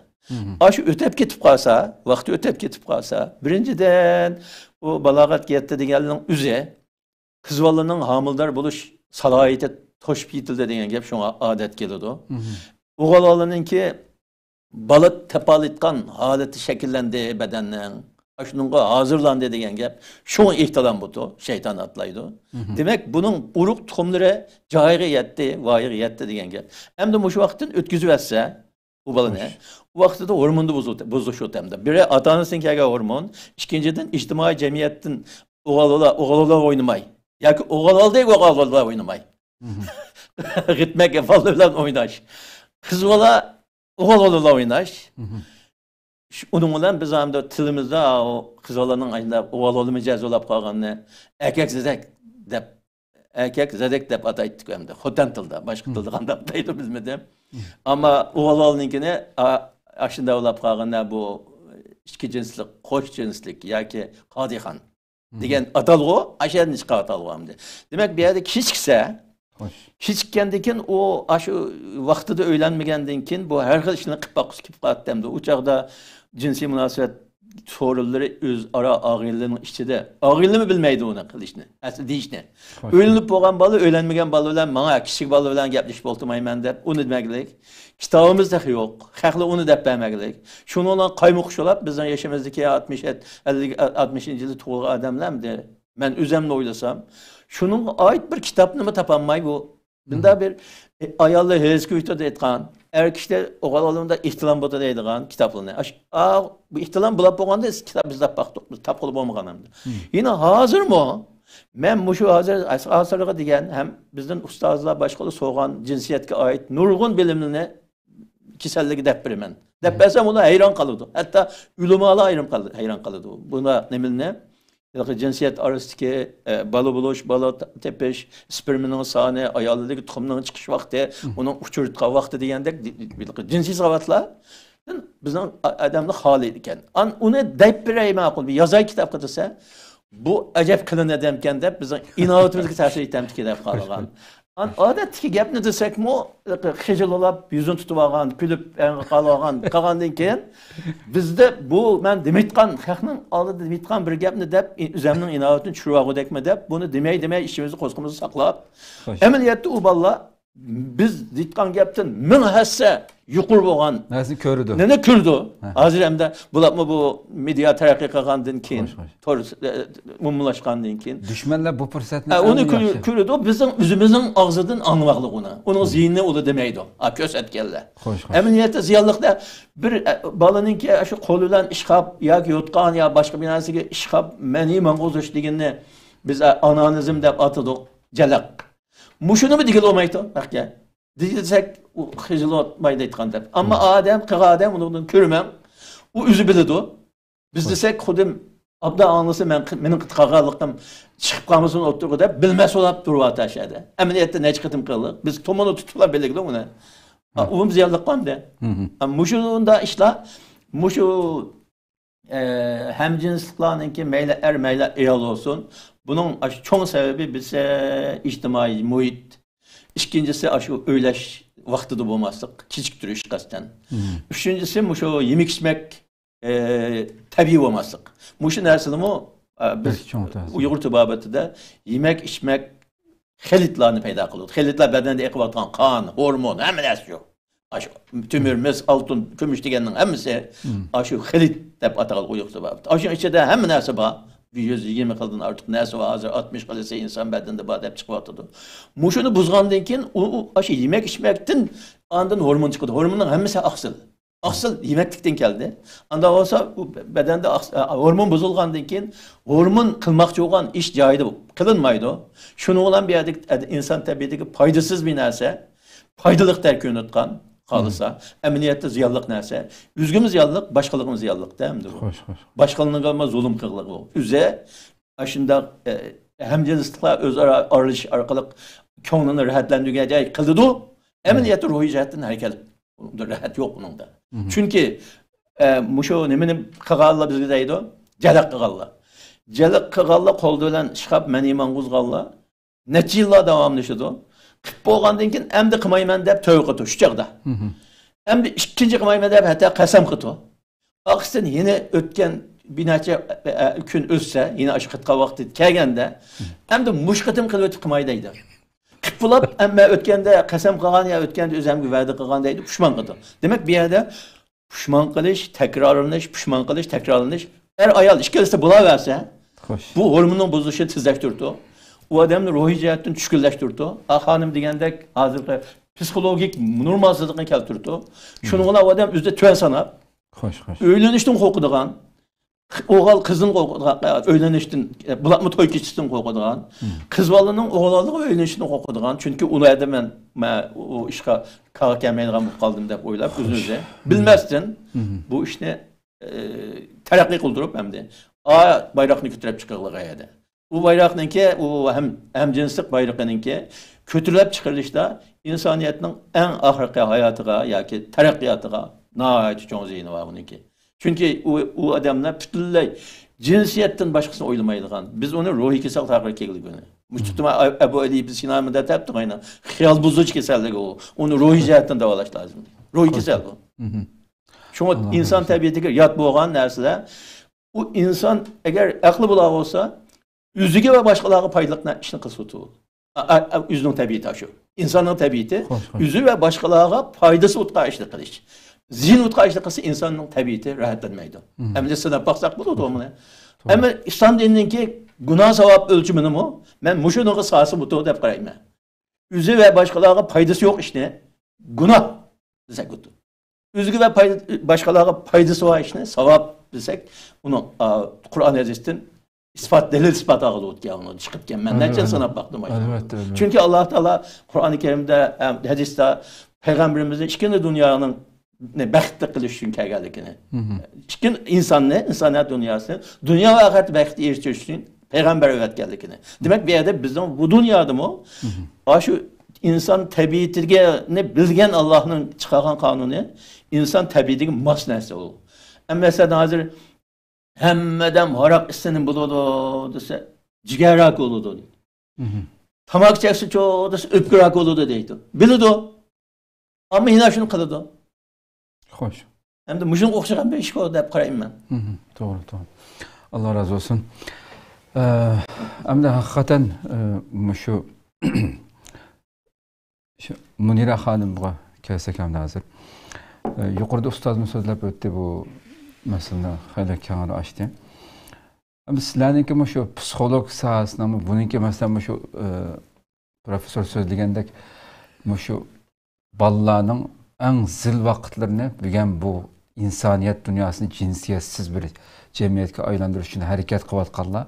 Şu an bugün bütün medyanın hem sosyal medyadan tutaydı barlıq film, həmmə sahəni ən güclü şəkildə tutub, bularning zihnini hamma jihatdan o'g'irlab, tabiiy holatda Ustad Abdussalom so'zlagandek, degan jamiyatni ana shundoq bir buzilgan bir jamiyatga olib kelish uchun harakat qilyapti hamda bu halqa. Eng qabih shaklda hamda. Buning minglarcha nim bo'lgan bu masalalarda. Hattoki shu sizlarningki Türkiye'de dağınık psikologlarınki, sizin sağarınızdaki ustazlarınki televizordaki söhbətlərini gördüm ben bir hafta jarayonida. Türkiye'de mi nurgun psikologlarınki biz keltirib chiqardik ameliyatda shu balalarning har xil yo'llarga kirib ketishini shu psikologlar shu bu sizning normal badanining nimasi u deb Türkiye'de qandaq besimga uchrayotganligi sizlarning sağarınızdaki kishilarniki bundaq bir buzuq bir nimaga moyil bo'lib qoldigan ishlarninki ko'payib ketishiga qatorliq nurg'un narsalarni so'zlayapti hamda. Siz mana shu masalada avvalgi kirishda biroz so'zladingiz. Ham bu shu psixologiya jihatdan bu ham jinslikniki sog'lomlik nuqtasidanmi qandaq bir salbiy ta'sirlari bor. Sizlarga qanday shu besim masalan har tarafdan bo'layotgan besimlar bugungi kunda nimalar bo'lyapti degandek masalalarni biroz ochamsiz. Psixologiya sohasida endi buniki men boya 2013-yili Amerikaning 2018-yili Dunyo səhiyyə təşkilatınınki shu diagnozlarda diagnoz qo'ygan kitobida psixik kasallikdan biroqla chiqarib etishi bilanla buni Turkiyaga bo'lgan ta'sirini so'zlasa, bular psixik kasallik degan kategoriyadan chiqarib etgandan keyin Turkiyadagi psixologlarmi asosan ko'pchiligi shu Amerikaniki, anadagi dunyoning iqimi qanday bo'lsa, shular desa shuniki degani bo'yicha ma'nodamdi.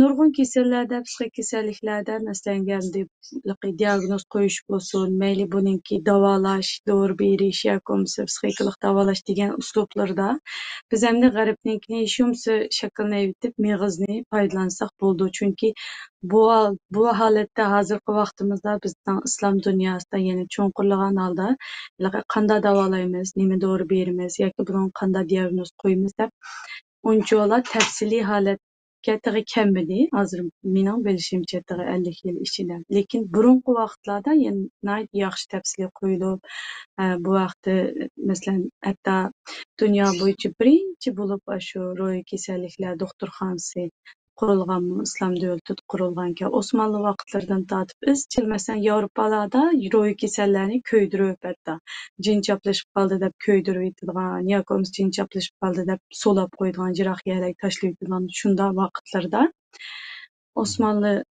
Osmanlı davrida Turkiyada maxsus ro'y kasalliklar doktorxonasi bor ekan.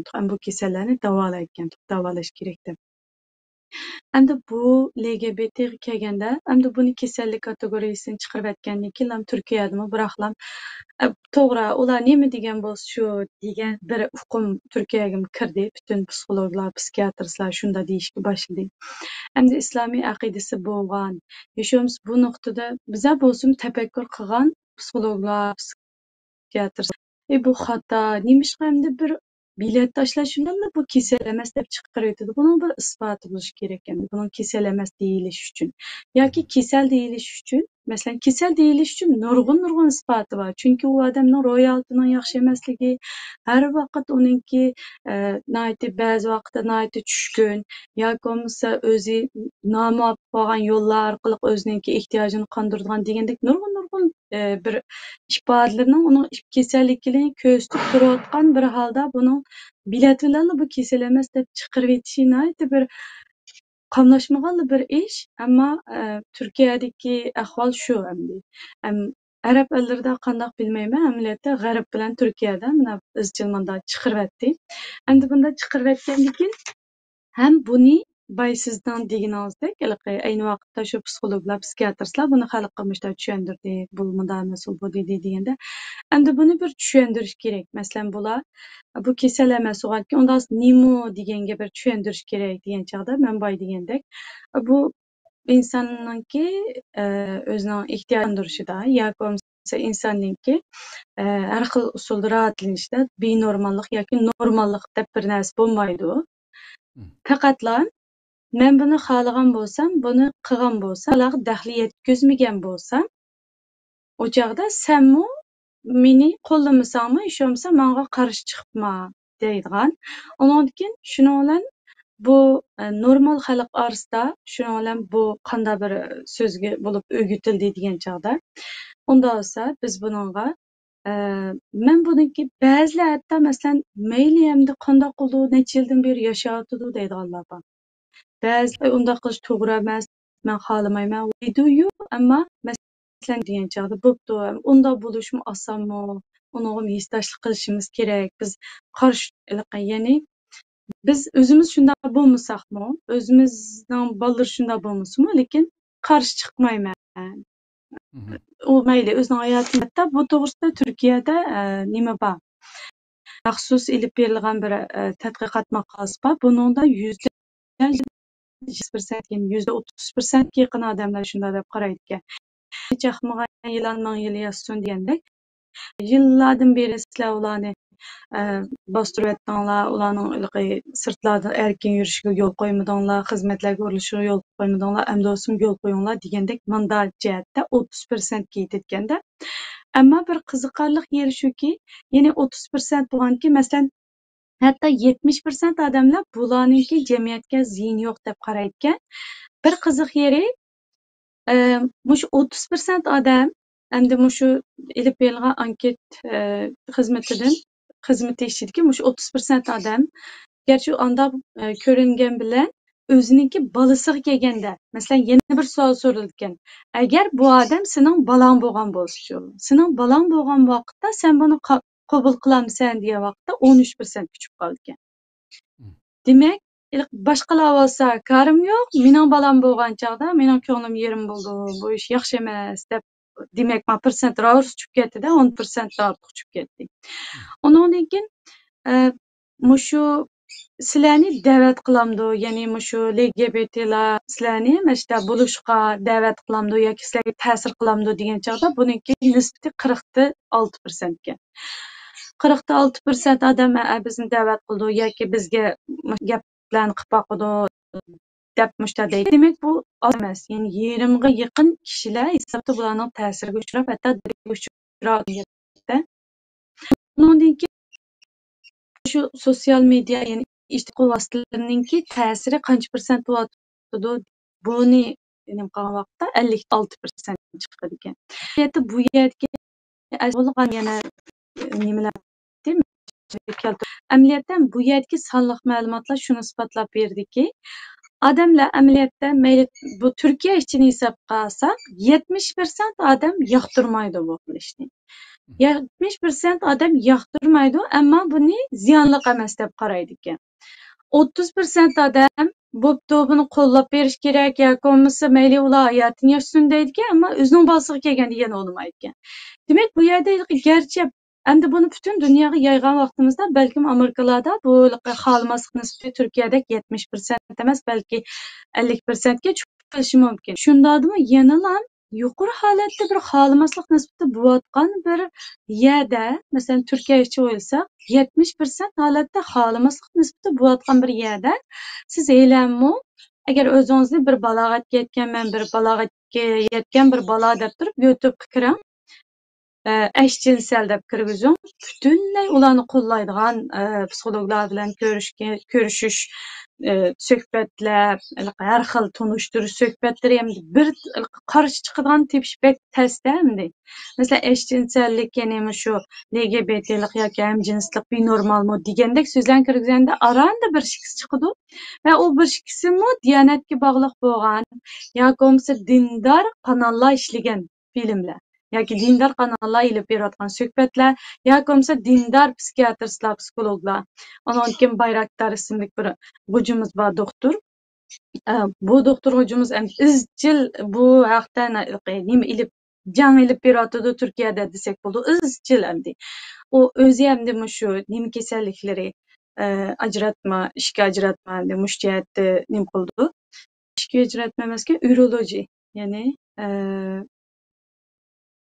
ya'ni ishqi mushtiatda endi bu professor o'zi, professor Zeki Bayraktar sanlar bo'ldi. Mushu Zeki Bayraktar, professor Zeki Bayraktarniki izchil mushu cəhətdə ilmi degan çağda özü ham mush cəhətdə professor. Özü bununki nemisini izchil isbotlab chiqarliq, har xil tadqiqot maqolalarini sunuqliq. Biz buni kasal deylik. Biz buni nemish kasal demaymiz. Bu ochiq kasallik tursa. Hatto Zeki Bayraktarniki chiqargan nurg'un maqolalar bor yoki shu nimalardimi izlab baqsanglar 1970-yillardan boshlab izchil bu to'g'risida tadqiqotlar bor. 2019 yılı yaqindagi tadqiqotlarni esa 2019 yılı Science jurnali bilisizlar, cho'ng jurnal hisoblanadi. Science jurnalida e'lon qilingan 477 ming kishilik ilib borgan bir tadqiqotda irsiyat mushu niminiki LGBT'ninki irsiyatga munosabat uchurlari va yoki jinsiyat tanlashlari tahlil qilingan mush kishilarniki. Ya'ni mushunga qatnashgan 477 ming kishi normal kishilar. Ya'ni mush normal kishilarniki irsiyatga munosabat uchurlari, jinsiyat tanlashlari tahlil qilingan va tahlil qilinganiki amaliyotda irsiy omilning va genninki jinsiyat tanlashda hech qanday ta'sir yo'q ekanligi. Ya'ni bundaq bir gen, ya'ni hamjins geni.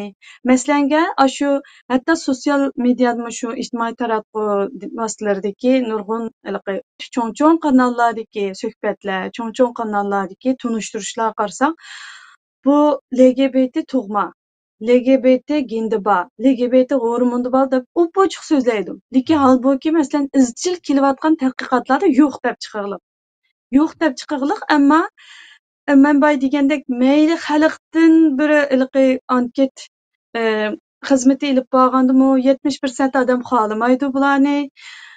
Tadqiqot natijalaridami hech bir nimasi yo'q, lekin holbuki bunga qarshi holda bu hozir mayli sosyal medyada bo'lsin, ijtimoiy taraqqiyot vositalarida bo'lsin yoki hamma yerda buniki to'g'ridek, bir ochiq yaxshi bir ishdek yoki normal bir ishdek bir normallashtirish ishlari yuz beryotidi. Endi buningga jamiyatshunoslar bekrak yaxshi baho beralaydi deb o'ylayman inshaalloh. Alloh xohlasa endi balkim Alloh xohlasa yana bir programmalarda bo'lsa jamiyatshunoslarmi bu vaqtda yaxshi tahlil qilib bersa yaxshi deb o'ylayman. Endi kishilar nimishqa LGBT bo'lishni xohlaydi, bunda emas tursa bu degan nuqtalarimiz yana bor. Alloh xohlasa yana suhbatimiz menga kelganda so'zsak inshaalloh. Ko'pdan ko'p rahmat, nihoyat qimmatli fikr berdingiz. Haqiqatan deganingizdek shuncha bola buga mushu bütün insoniyatni shunday jinsiyatsiz jamiyat to'plumga aylantirish uchun harakat qilayotgan qari qo'llarninki siz degandek g'arbdami Amerikadan masalan eng beshi Amerika desak Amerikadami balkim 150 dan ortiq Trump va uning qo'llovchilarining hammasi tishtirni qiluvchi o'ch qo'yman bu masalaga. Hatto men kelsam Trumpning boshqa qatimliq nimalardami men agar hokimiyatga chiqsam bu guylarning hammasini butunlay cheklayman u degandek shu saylam so'zlarmi batamdi. G'arbda nurg'un tadqiqotlar va albatta bularninki qanchalik darajada xuddi oqtapot nima deydi hamma putlarni butun dunyoga shu yomrab holatda butun jamiyatni butunlay har tarafdan qamal qilib insoniyatni yo'qotish uchun bu oila qurumini bu pok insoniyatning naslini tugutish uchun harakat qilayotgan bir qari kuchlarniki qaysi darajada kuchayganligini hatto arab dunyosida qanchalik hamda buni albatta siz bilasiz uniki farqli bo'lishi mumkin. Turkiyadagi bir yerda shu medianiki qanchalik cho'ng ta'sir qilayotganligi kichik bolalarning qo'ldan bor xohlagancha kiralaydi. Buni asta yumshoq holatda tuydirmay turib qo'rchoq filmlarda normal ko'z tutib turib uning keyin barliq siz degandek suhbatlarda hammasida shunda ota-onasidan bekrak davomli qo'lda ko'tarib ota-onasini berib qo'ygan ekan uningga. Bu zaharlardan zaharlanish ehtimolligi bek yuqori bir jamiyat yashayapmiz. Programning davomida albatta buningga e'linadigan tadbirlarni suhbatlashamiz. Ustoz hamda Ustoz Abdusalom Alim hamda siz abay so'zlaganda mana aytdi islomninki nuqtasidan buning qancha qabih bir jinoyat ekanligini bu savolimning ichidan bir diniy nuqtadagi hukmi deb savolim bor, lekin yuqoridagi so'zingizda nihoyat uchun buniki ochdingiz deb o'ylayman hamda. Bu hamda shu axloqsizlik albatta g'arb jamiyatidami islomning sirtidagilarnimi jiddiy o'ylantirayotgan bu insoniyatning naslini o'ylaydiganlarni qattiq endişe selayotgan bir faqatli musulmonlarning beshiga kelayotgan bir balo afat emas hamda. Bu hamda o'zimizning millatimizning ishiga kirsak, bu axloqsizlikning bu bizga muhojiratdagi xalqimizga qanday taklif shakllantiryapti deb qaraysiz buni? Albatta bizniki muhojirat yashayotgan Sharq Turkistonliklarga nisbatan bizningki duch kelayotgan masalamiz intayin jiq. Kun siri ish bormoqda masala. Kimligimizni saqlash, kimlik masalamizga tahdidlar bo'layotdi. E'tiqodimizga, islomiyatimizga tahdidlar bo'layotdi. Buning har ikkisiga o'xshash darajada kuch chiqarmasak, bunda biz o'zimizni qo'llashga tirishmasak, kimligimiz yo'qolsa, dinimiz yo'qoladi, dinimiz yo'qolsa, kimligimiz yo'qoladi. Bir-biriga mujassamlashib ketgan bir narsa bu. Ba'zilar biz o'zimizning kimligini saqlasaqla bo'ldi-ku, din bilan nima ishimiz? Dinsizlarni taraqqiy qilayotgan ba'zilar hattoki dinsizlarningki moddiy hayotga qarab shundan suyunib, bu mundaq yashsin bo'ladi ekan-ku degan nuqtalarni o'ttirib chiqarayotganlar bor. Endi bularning bir qismlari chunki dindan asosi bo'lmagan, dinni tushunmagan, e'tiqod degan nima degan bu nuqtadan buningdan asosi yo'q. Ikkinchi bir tarafdan hozirgi siyosiy vaziyatda musulmon davlatlarininki bizning ahvolimizga salbiy qarashlari yoki ahamiyat bermasliklaridan iborat bo'lgan nuqtalarmi ma'lum dini ojiz bo'lgan, e'tiqod ojiz bo'lgan kishilarni dindan yiroqlashtirishga sababchi bo'layotdi. Ana buni texmo ojizlashtiradigan bu nuqtada texmo nima qilayotgan narsa shu axloqiy jihatdagi chiriklashish. Bu axloqiy chiriklashish mana shu hozirgi dunyoda yuz berayotgan barliq insonlarni tarbiyalash uchun ishlatilayotgan uskunlar yoki vositalarga qaraydigan bo'lsak, hammasi insonlarningki axloqiy nimasini buzish uchun harakat qilayotgan narsalar. Bayan biz misallarni aytdik, oldik mesela kinolarning masalalari, hattoki kichik bolalar uchun o'rnashtirilgan qo'nchoq kinolar bor. Shuning hammasida bir yerlarda shunday bir narsani ekilib, o'xshash jinslarningki masalalarni kichik bolalarning aqli qabul qiladigan darajada o'ttirga chiqib, bularga birinchi nuqtadan bularni shuni qabul qiladigan. Bu degan normal holatgan bu. Deydigan yerga akab qo'yish. Endi demak, bu yerda nima uchun bir musulmon davlatlarda bu narsalarga voy, buqtuga ulam yetsa bo'lgan bu degan nuqtalarni kelib chiqishi nima desa, kishilarda mas'uliyatsizlik. Mas'uliyat tuyg'usini yo'qolib ketganligi. Men nima qarim, men bo'lmaganda kim bo'ldi-ku? Xuddi o'zining oilasida bo'lsa echinadigan, ammo ba'zilarning o'zining oilasida bo'lsa-mu, bo'lmagan ahvoldami ularning bo'lsa bo'ladi, men unga yo'l qo'ymayman degandek ularga shunday yashilchiroq yiqib turadigan ahvollarning kelib chiqdi. Bu axloqningki qanchalik tushib ketganligi yoki hayosizlikningki ko'payib ketganligini darak berdi. Amaliyat bu nuqta bo'lmasa, islom dinimizningki bu nuqtasiga bunaqa hukmiga aniq nima qilish kerak. Bu faqatlam qilgan bir islomningki ular nimasiga ochgan bir hujumi deb qarasak bo'lmaydi. Bu nima deganda islom dinimiz biz Allohning insonlik hayotini to'g'ri bir shaklda asli maqsadiga, yaralish maqsadiga loyiq holatda bir yashashni targ'ib qiladigan, o'rgatadigan bir din. Shunga hattoki ayolning nikohdan burun bir yerda bo'lishi islom dinida cheklangan, harom. Er ayolni garchi Alloh subhanahu va taolo insonlarni er va ayol qilib yaratdi. Nisa surasida Alloh xitob qilganda butun insonlarga xitob qilib aytadi: "Ya ayyuhan nas taqu robbakum." Sizlarni yaratgan Robbinglardan taqvolik qilinglar, qo'rqinglar. Chunki Alloh sizlarni Odamdan, undan keyin uning ayoli iboratmish ikki. Er ayoldan boshqa sizlarning hayotini taraqqiy qildirib, sonlarni ko'paytdi. Degan bu nuqtada erlar bilan ayolningki shu dunyo taraqqiy qilishiga intayin muhim ekanligini Alloh bu oyatida ko'rsatdi. Demak, shunda ham shu er ayolningki nikohsiz bir yerda bo'lishi cheklangan. Unda bo'lgan bu erlar bilan erlarning, ayollar bilan hamjinslik bo'lishi buni nega olib bordi desa, insonning yaralishdagi maqsadi tigidan yo'qotib tashlaydigan bir narsa bu. Dushmanlik. Ya'ni Alloh subhanahu va taoloning qonuniga, ya'ni insonlarning tabiiy qonuniga zid bir narsa. Yani bununki şu muhitning ta'siri, yashayotgan davrning ta'siri, hozirgi davrdagi insonlarning moddizm hayoti. Faqat o'zimning o'xshamligi uchun yasam bo'ladi. Bu hayot deganda shu yashasam kessam bo'ldi, oqibatda nima meniki parvosiz qarash. Yani bu parvoz qarash nurg'un narsaga deb, hozir masalan dunyoda havo klimatning isib ketishida natijasida nurg'un davlatlarning taraqqi etgan davlatlarning buningga mas'uliyatsiz qaraganlik natijasida bu ishtahimi egrilishib ketyotdi deb hozir shu davlatlarga bu jihatda tanbihlar kelyotdi, agallantirish kelyotdi. Hattoki yig'inlar ichilib bundan bu davlat har bir davlat o'zininki shu havoning isib ketishiga omil bo'lgan taraqqiyotini cho'qim bular green yeşil nima bilan uni kontrol qilish kerak degan nimalarni ultimatumni qo'yaylik hamda. Bunga ma'qul bo'lyapti. Ammo bu nuqtaninki amaliyotda buningki ziyni o'ttirib qo'yilib bo'ldi, ko'rilyotdi. Ko'rilib bo'ldi. Masalan, bu shunday kasalliklarningki masalan bundan 100 yil burungi Amerika hayotiga qaraydigan bo'lsak, Yevropa hayotiga qaraydigan bo'lsak, ayollarningki nikohsiz bir yerda bo'lishi cheklangan. Ayib deb qaralgan davr. Bunun yo'l qo'ygan vaqtdagi nima ishlar bo'ldi desa, buning natijasida xuddi payg'ambar alayhisolatu vasallam aytgandek, qandoq bir millatda fohisha umumlashir ekan, fohisha bo'lib, u hatto yu'linu fiha degan so'z bor. Hatto bu haqlar uni bir-biriga chaqiriq qilib, voy bu yashsa bo'ladigan ixtiyor hayot, nimani xohlasan shuni qil. Demak, ikki odam o'zi xohlagan bo'lsa, qaysi shaklda bo'lishidan qat'iy nazar ularga yo'l qo'yilishi kerak, ularning shu tanlashiga hurmat qilinishi kerak degan ma'qulni o'ttirib qo'yish orqali ular nurg'un qalaymiqonchilikni o'ttirib chiqadi. Natijada nurg'un kasalliklar AIDSdan iborat bo'lgan. Saqayish nimasi faqat durmaydigan kun sari uningki o'xshamagan shakldagi kasallarning chiqishiga sababchi bo'ladi. Xuddi Alloh subhanahu shu payg'ambarning shu so'zida, hadisida bu fohish umumlashib, bu kishilar buni shunga chaqiriq qilishga boshlagan vaqtida ularning nimasiga saqayib qilib bo'lmaydigan kasallarni Alloh berdi. Ta'udlarni berdi degan. Og'riqlarni berdi degan. Mana buni amaliy hayotda yoshliq ko'ryapmiz. Hamma yerda. Ana hozirgi bo'layotgan bu ishlarningki akiladigan bu nimalari, ziyonlari insonning e'tiqodiga qanday deganda buni to'g'ri deb uni qabul qilishni o'zi dindan chiqaradi sen. Chunki bu Alloh cheklagan bir narsa.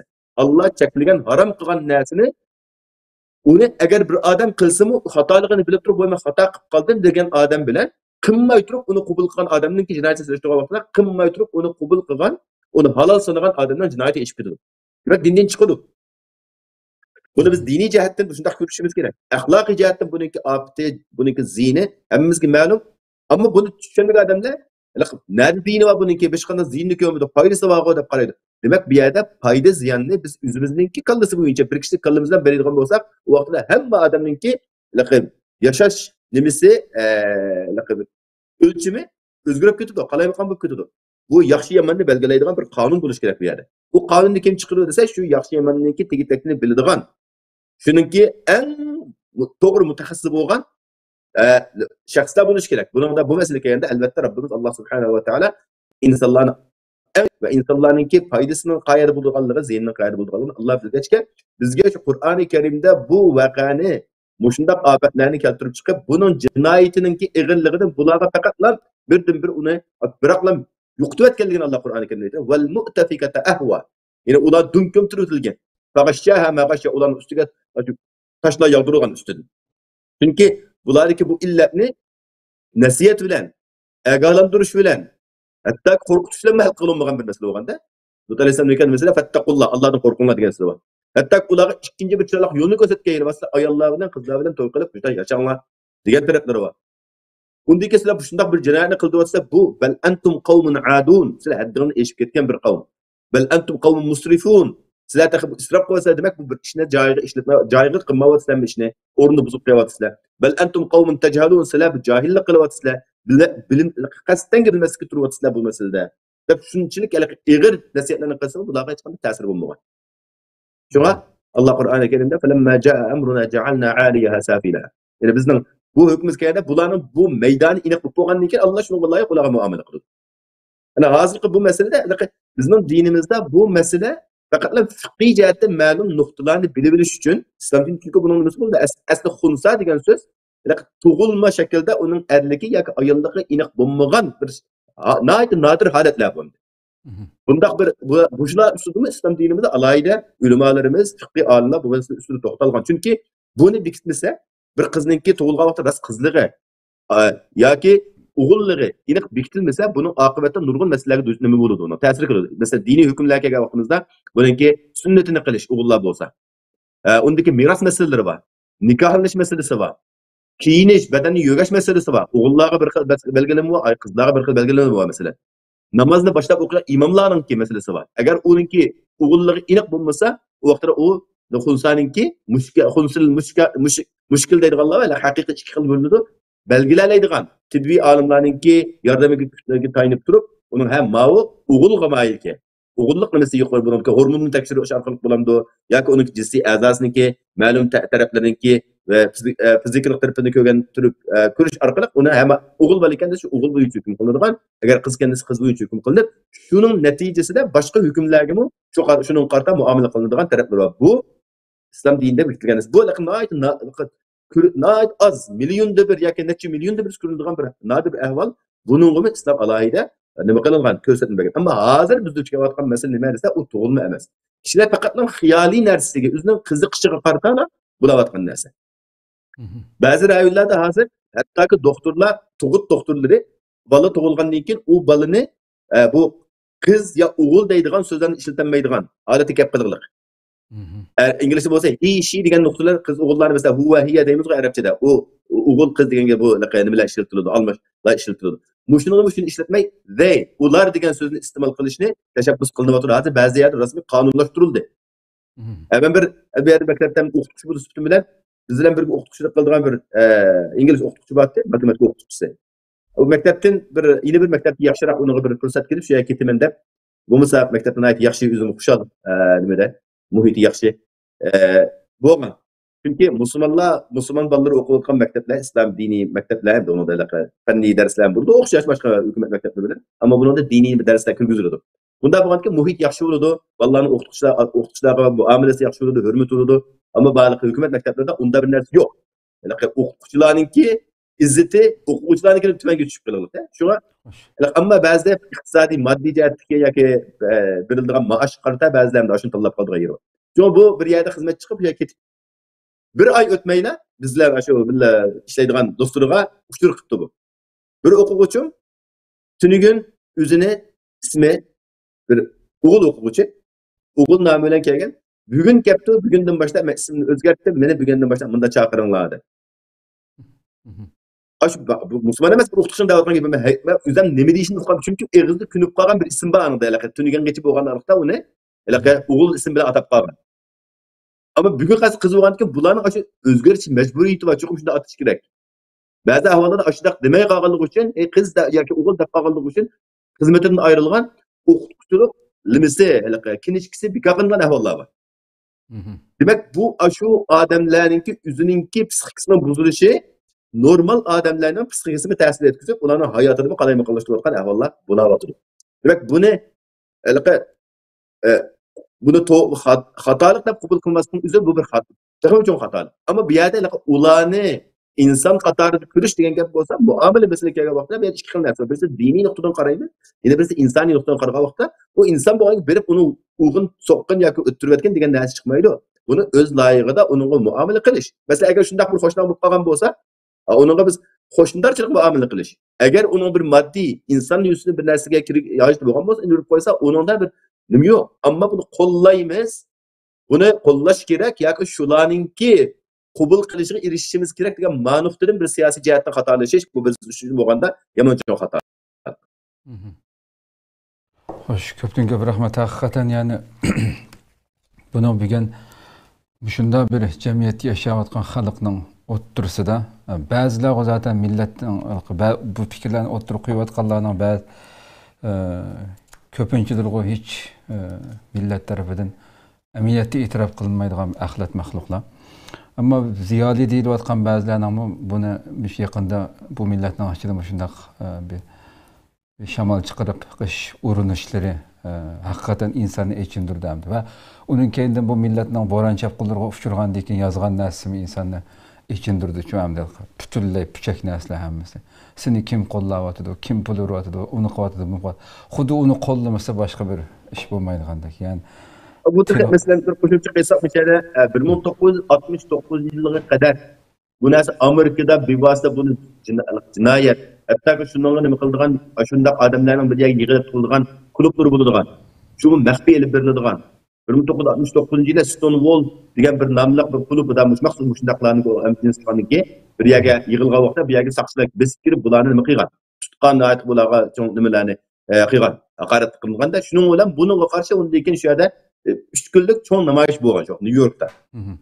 Mushuni New Yorkda bularningki cho'ng bir inqilobning boshlanishi bo'ldi. Bir hodisaga bir sababidan bular bo'lib, undan keyin shundan keyin bularni e'tirof qilishimiz kerak, u kerak, bu kerak degan gap so'zlar o'ttirib chiqqan.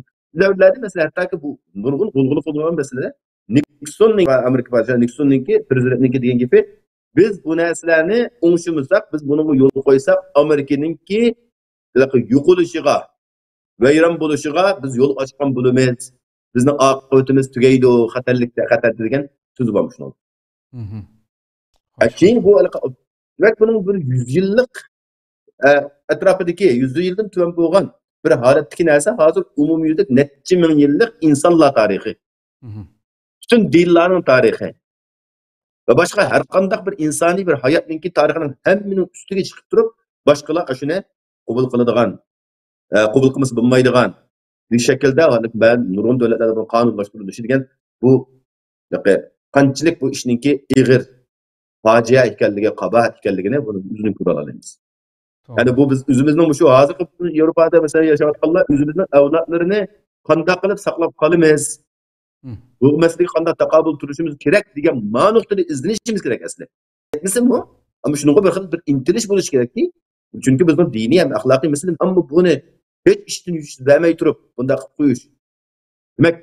Demak bizning oldimizga bu narsalar keladi degan gap. Buni shunday aniq bilishimiz kerak. Alloh saqlasin deymiz, lekin bu haqiqat. Duch kelyapmiz biz. Chunki bolalarimiz shundaqlar bilan aralashib o'qiyotidi, shuni söhbayat yashayotidi, shundaq gaplarni anglayotidi. Endi o'qib Üzümüzün adamları bunu nemesi yaman bununki da belki gapni shunday siliqlashtirib bular inson go. To'g'ri inson. Fir'aun mi insonti? Masalan, Xi Jinping mi inson go unda bo'lsa. Buni mish inson deb o'ylab uni o'xshatib muomala qilsa bo'lmaydi. Xitoylarning hammasi inson go. Ular bizga zulm qilganligi uchun biz ularni yomon ko'ramiz, shundaqmi? Unda bo'lsa bizning axloqimizga tajovuz qilgan, axloqimizni ziyonkashlikka uchratgan, bizning aqidamizga tajovuz qilayotganlar bu bizning dushmanimiz bo'lmaydi bu jihatda.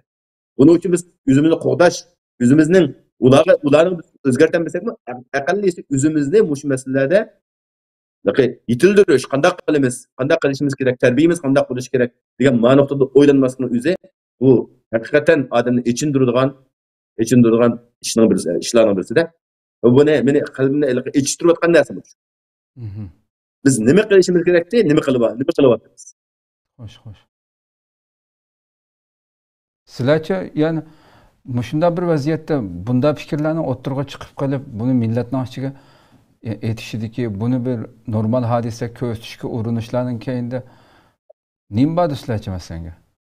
Yani bular bu kadar yani jahil, bu kadar endi bilmaydigan nimalarmi yoki boshqa bir maqsadlar ham bunun keyinda masalan? Menmenlik birincisi buladiki, o'zini ko'rsatish. Yeni neslin o'ttirib chiqishga, kishilarning o'rtasida yeni nesl paydo qilish, qalaymakonlashtirish va o'zininki nimasini bozorga chiqish. Bu yerda bilimlik bo'g'odab tunilgan odam chiqqanda bu narsa o'ttirib chiqarsa boshqa bo'lgandek.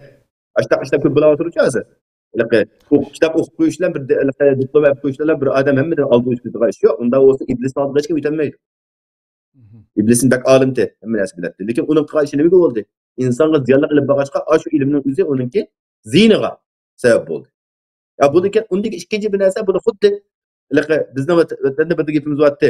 Bir ko'lning ichida yashagan bir paqa, o'mchoq sirtqa chiqsa, ashunda yashagan vaqtda, quduqning ichida yashagan vaqtda butun dunyo mushu daqlim qaraydigan. Ondaki bir ko'lga chiqish imkoni bo'lgan vaqtda, voy deb ondaki quduqdagi yashagan hayotini bir qilib unutadigan bo'ladi.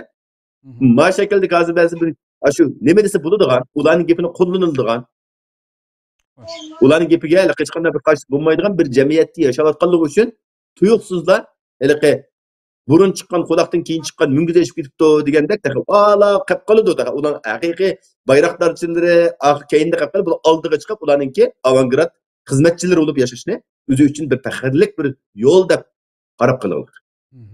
O'zi uchun bu amaliyotda qanchalik qabih narsa ekanligini his qilmasdan moddiy bilan sosyal medyada bulayotgan narsa men nima desam chunki shundaqlarni qo'llab turdi gapini nima desa to'g'ri deydigan insonlar bor. Bu eng xatarli narsa. Shunga dinimizdagi bizga ko'rsatgan ta'lim tarbiya nima desa biz bir xatolikni ko'rsam uni qo'ling bilan to'sqin deydi. Qo'ling bilan to'samasa og'zing bilan to'sqin deydi. Bo'lmasa qalbingni yomon-ku. Qalbini yomon ko'rish u yoqda tursin deb javobcha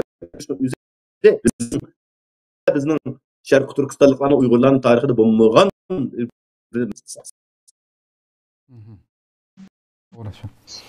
Allah razı olsun. Ustazım da şu yeni bir aylansak mı şu. Bu facianı Endi her bir şahıs mesela bunu aldığını eliş için mesela nimelerni qilish kerak mesela. Bütün elbette bilgen şundaq bir boran çapqınlığı işte. Bu milletin işte elbette elhamdülillah bu qatim bu ahlat fikirler o'ttirib qo'yilganda milletimiz kümüvetti o ahlatlarni. Meyli o qaysi namda gap qilsin. Bunun milletimizden bu mesleki qanchalik sezgir ekanligini ko'rib olib bo'ldi amaliyotda. Lekin hamda biz shunday bir jamiyatda yashayapmiz. Bugun bir erkin ota-onami bolasiga butun kuchi bilan tirishgan taqdirdami? Bugun masalan shu qo'limizdagi telefondan boshlab kompyuter va boshqa butun mediada eqiyotgan tarafdan farzandlarimiz dunyoda hammadan buning yaxshisi yomoni hammasiga uchrayotgan bir davrda yashayapmiz.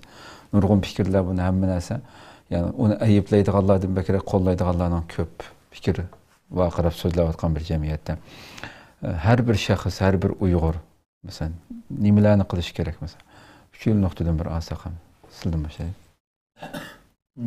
Mening qarashimda bu ayda sizlar hozir yuqorida degandek biz to'sab bo'g'lamayotgan xuddi o'g'it solmagan bug'doy unini yemmagandek o'zimiz terib, o'zimiz yeydigan qo'noqlarimizni urug'ini yo'qitib qo'ygandek bir mumkin bo'lmaydigan bir sharoitda yashayapmiz. Ammo shunda bo'lsa-mu, endi biz uni oldini olish uchun harakat qilmasak bo'lmaydi. Buning ta'siriga cho'qim uchraymiz.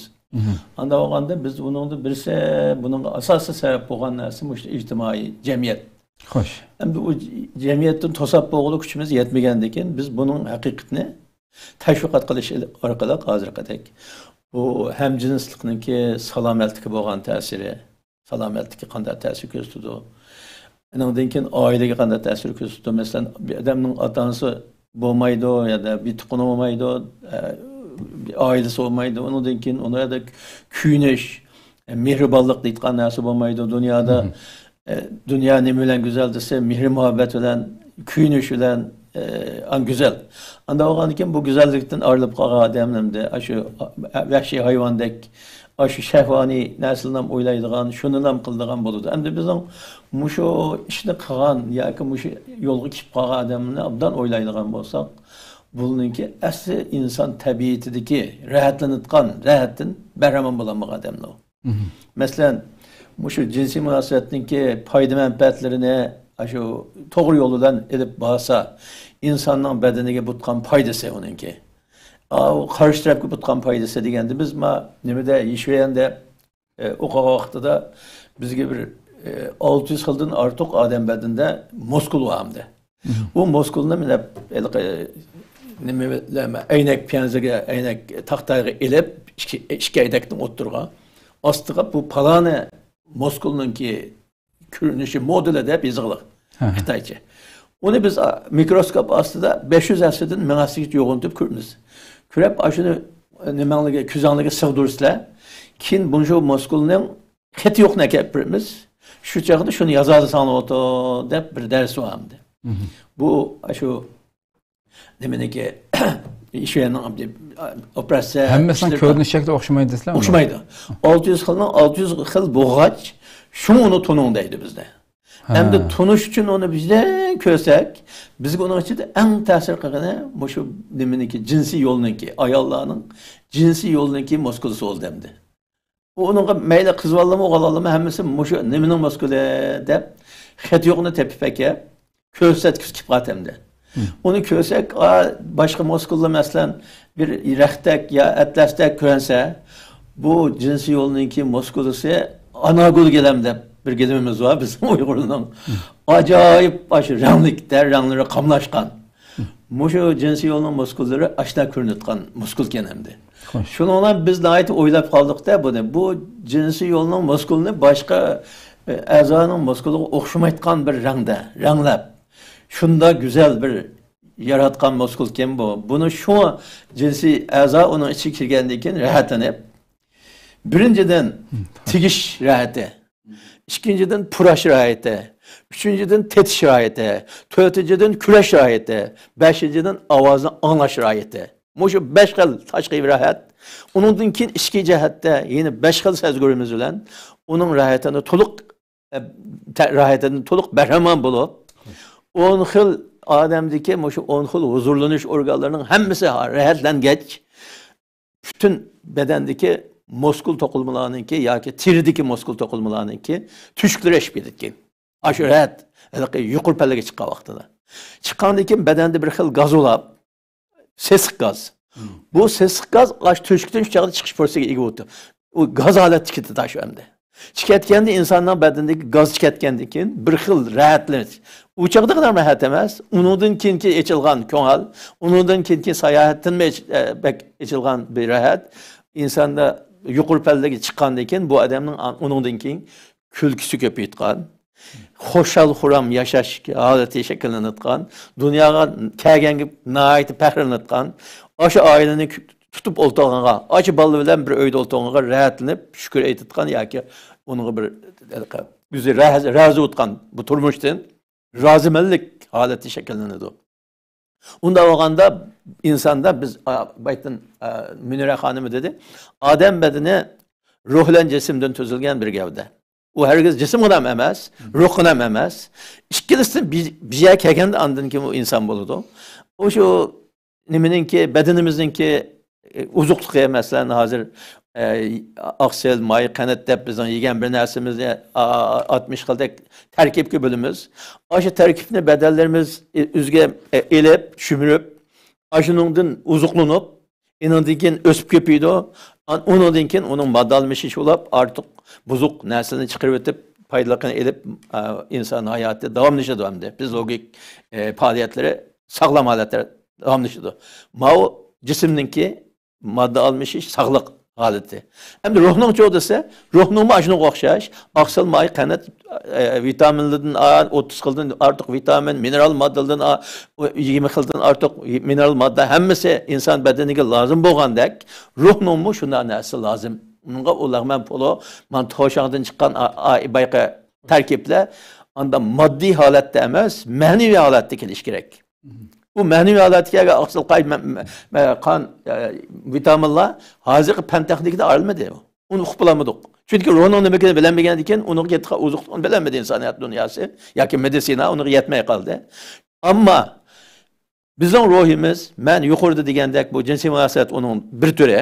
Uningdan boshqa nurg'un ayda ota-onasiga kuyinish, ota-onaning balaga kuyinishi, bitiqalli bir o'zaro kuyinishi, yaqinroqlar bir-biriga mehr muhabbat yetkazish, uningdan rahmat tashakkurlarini vaqtida qabul qilish, vaqtida bilib turish degan nurg'unligan ruhiy jihatdan bir tuqqan uzuqlar shu odamga yetib turmasa, u odamning ruhi uzuqsiz qoladi hamda. Uzuqliqsiz qoladi. Aşı bizden bedenimizde aksıl yetişmepti, kan yetişmepti, kan azken, sidiki kalsiy yok, vitamin B12 çıkıp gitipti diyen okşaşlam. İnsan hayatındaki ruhunun uzuqluq yetip kelmegenden keyin bu ruhi cihatdan tushkunlashib, hazır kadar anda Türkiye'de hazır %40% stres var. Stres diyen şu ruhi tushkunlik aşı. Ruhi hem bedemden tushkun, ciddi halatda yaşavatıdı, korkunç halatda, endişe halatda yaşavatıdı. Etinin ögünden gamil kılıyordu. Ketip boğa işte pişayman kılıp içi titit olurdu. Hele tamak çekivatkan, hele harak çekivatkan, hele kız sağaktaşlarıyla ayada oturup bakkan, bir yada oturup bakkan. Hiç kaz köğal içilmay.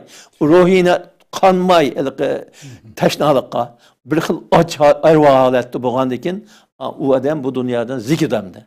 Zikip nim boz qalay ço deb baş bul moğur işlerini qilish orqali yendek ta'tur ishlarni inson tabiatiga xilop bo'lgan, inson tabiati yoqtirmayotgan, ammo hadam anglasa hayron qatgan bir ishlarni qilish orqali o'zini ko'rsatmoqchi bo'lash g'arazmi buni ichida yushirgan. Hamda uning uchun uni oldin aytish uchun ben yuqorida degan mushu bolani vaqtida o'ylash. Bular qiz o'g'lini vaqtida aşı balog'at yetgan zaman to'y qilib qo'yishni umumlashtirsak. Hem toyninki elikdek resmiyetlerini adillaştırıp, onun da çıkımını azaytıp, iqtisatçılık falan kılıp, vaxtida öylep koyuştu, iş aşılsak, bu çünkü onu bilmezlikten kıp sağladı. Mesela insanın 13-12 yaştan 20 yaşgacha balağat devri dedik, kız oğlanınki 2 yaş payqıda dedik. Muş vaxtda nime özgürşütü bedende? Özgürüş bo'lgan chaqda bunga qanday qilamiz? Qanday taqabul turibmiz? Qanday to'g'ri tushunamiz uni ahvolni? Bu ziyonliqmi, foydalikmi? İnsan normal insanda bulab turtgan ishmi, mush bulab turtgan ish. Uning foydasi nima, ziyoni nima? Agar buni xiloflik qilganda nima o'toni aqidan? Tatitgan ziyon qandaq?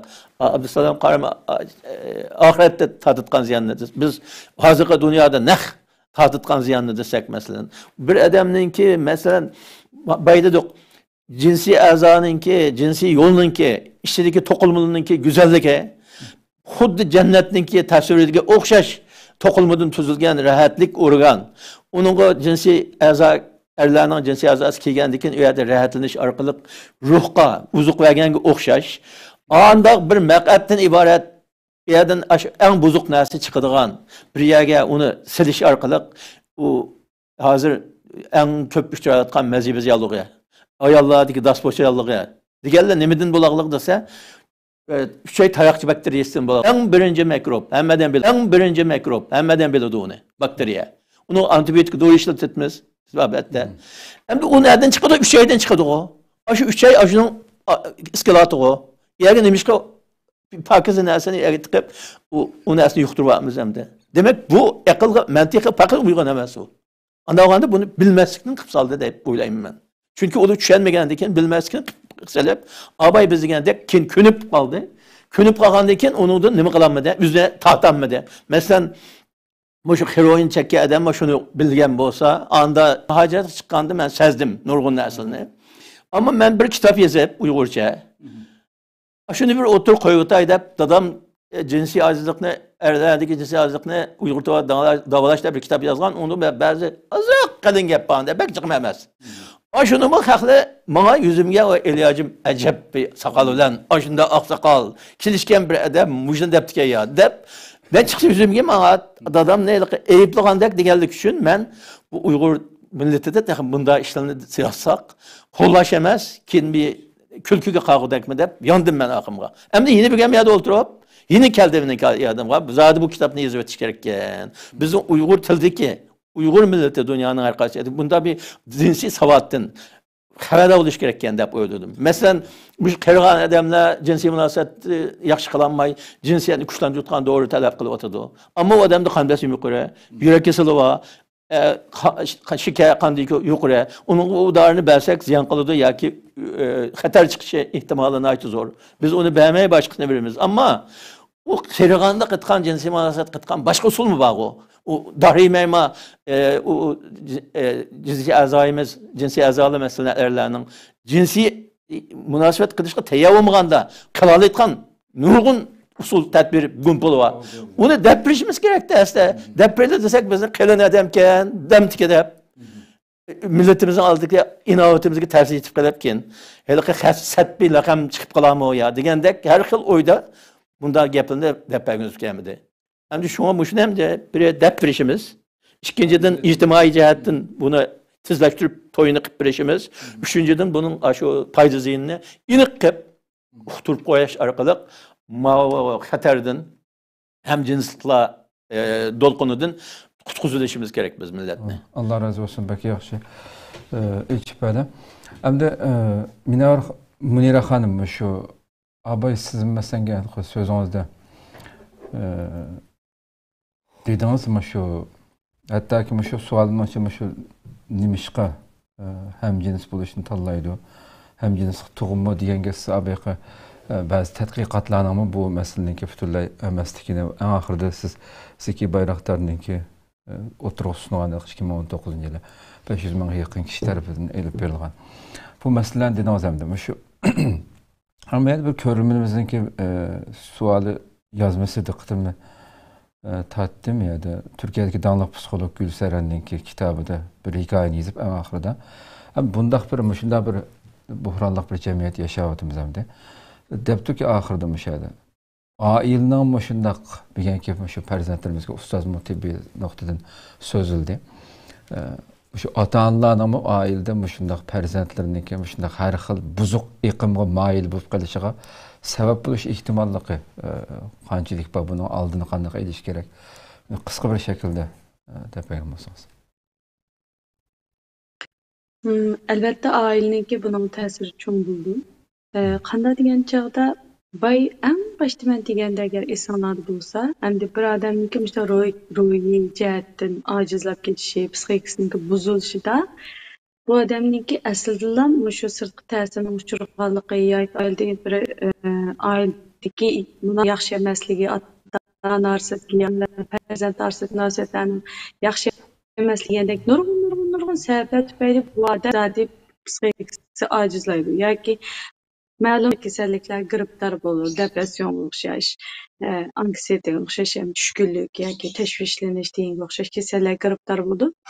Dal mushta bo'layotgan vaqtida undan keyin balkim bunday kasallarga giribdor bo'lgan shu odamlardimi ham izchil o'zining kimligini izlash, ya'ni men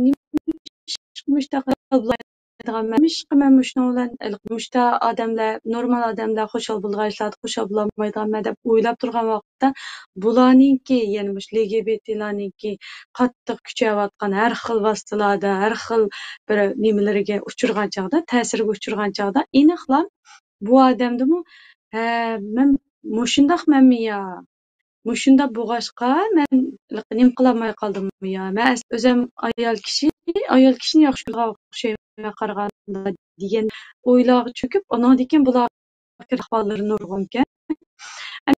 Endi hozir nima bu hozir psixolog, psixiatrlar jiqlatadi. Shunda yaxshi dorilar chiqib ketdi. Hozir bu kasallar g'irlab ketib bordi. Kasallik nisbati masalan 1900-yillarda 1980'larda hozir aniq vaqtini unutib qoldim. 80'larda masalan depression, yani tushkunlik nisbati %2% bo'lsa, hozir %40 deb qaraldi. Hatto ayollarda masalan %40 deb qaraldi. Nahot yuqori bir nisbatda bu. Hattoki Səhiyyə Təşkilatınınki deyilishicha, kasallar ig'ir. Nimishqanda bu kishilarning LGBT'ning ta'siriga asosan uchrab ketadi degan vaqtimizda shu hozir to'xtamasdan har xil vositalarniki, mayli telefon bo'lsin, mayli media bo'lsin, mayli har xil vositalar bilan insonlarniki g'idiqlanishi ko'p bo'lib ketib bordi. G'idiqlanish ko'p bo'lavergan sari inson g'idiqlanishni yaxshi ko'radigan, lazzatlanishni yaxshi ko'radigan, mayli u lazzat tomoqdan kelishi mumkin, bir yo'lak sayohat qilib berishdan kelishi mumkin yoki kishilik munosabatdan kelishi mumkin. Har xil sabablar tufayli g'idiqlanishlar bo'ldi. Insonda bir xo'shallik, bir ajoyib bir his tuyg'u bo'ldi. Endi bu g'idiqlanish bek ko'pda hozir masalan. Bunda o'tirib bir video ko'rsakmi ta'sirlanib ketamiz masalan. Yoki o'tirib to'xtamasdan ko'rishish yoki sirtlarda uchrashish yoki to'xtamasdan sayohatlarni ilib berish aslida bek jiq bo'lgan, haddidan ishib kelishlarniki ko'p ketgan insonlarga g'idiqlanishning jiqligidan bu g'idiqlanish amaliyotda insonning miyasida dopamin hormoni ajratib chiqadi. Bu dopamin hormoni har qitim ajrilib chiqqan chog'da kelaki qitimgacha bu odamni oshishga turtki qilib turdi-chu. Amaliyotda bu inson uchun foydali asli bir ishni muqim qilishiga, bir ishni davomlashtirishga foydali bir hormon. Lekin bu g'idiqlanish kuchi ko'payavergandan keyin inson shu nuqtada taraqqiy qildi va normal ishlarda nima qilolmas bo'lib qoldi. Ya'ni g'idiqlanmaydigan, ta'sir qilmaydigan, xushal bo'lolmaydigan bo'lib qoldi. Shu hozir masalan farzandlarimiz nurg'un oilalarda ota-onalarning voysashlari, qaqshashlari nimadan mening bolalarim nemish xushal bo'lolmaydi. Mening bolalarim nemish har vaqt xushal qilolmayman yoki bolalar nemishqa shunchalik qilib bersakmi rozi bo'lmaydi deb. Chunki bu bolalar bek kichiklar telefonlar bilan uchrashadi. Bek kichiklar rang-garang narsalarni ko'rdi telefonda. Bek kichiklar biz kichik vaqtimizda masalan mahallalar o'ynab cho'ng'igan bo'lsak, bular endi albatta nazar doirasi ichish kerak, dunyoni tunish kerak, ammo bularning uchrayotgan axlat uchurlari bek ko'p. Axlat uchurlar ko'p bo'lganligi tufayli bizlar emas, kichik bolalarimizmi bir kun ichida necha ming qatim g'idiqlanishga uchraydi-da. Bu necha ming qatimlik g'idiqlanish normal insonda masalan dopamin masalan bir qatimda 100 deb turaylik, endi saviyasini 100 ajrilib chiqqan bo'lsa, bu ikkinchi qatim bo'lganda 100 ga qolmaydi u odam. Masalan, bir bola bu qatimliq ko'rgan karton filmni keyingi qo'yib bersangiz yoqtirmaydi, bo'ldi buni ko'raverdim deydi. Chunki u undan to'yib bo'ldi. Shuna olganki, endi bu LGBT qaytib kelsak, demakchi bizning farzand tarbiyamizda, oila ichida biz degan chog'da farzandlarimizni amal bor.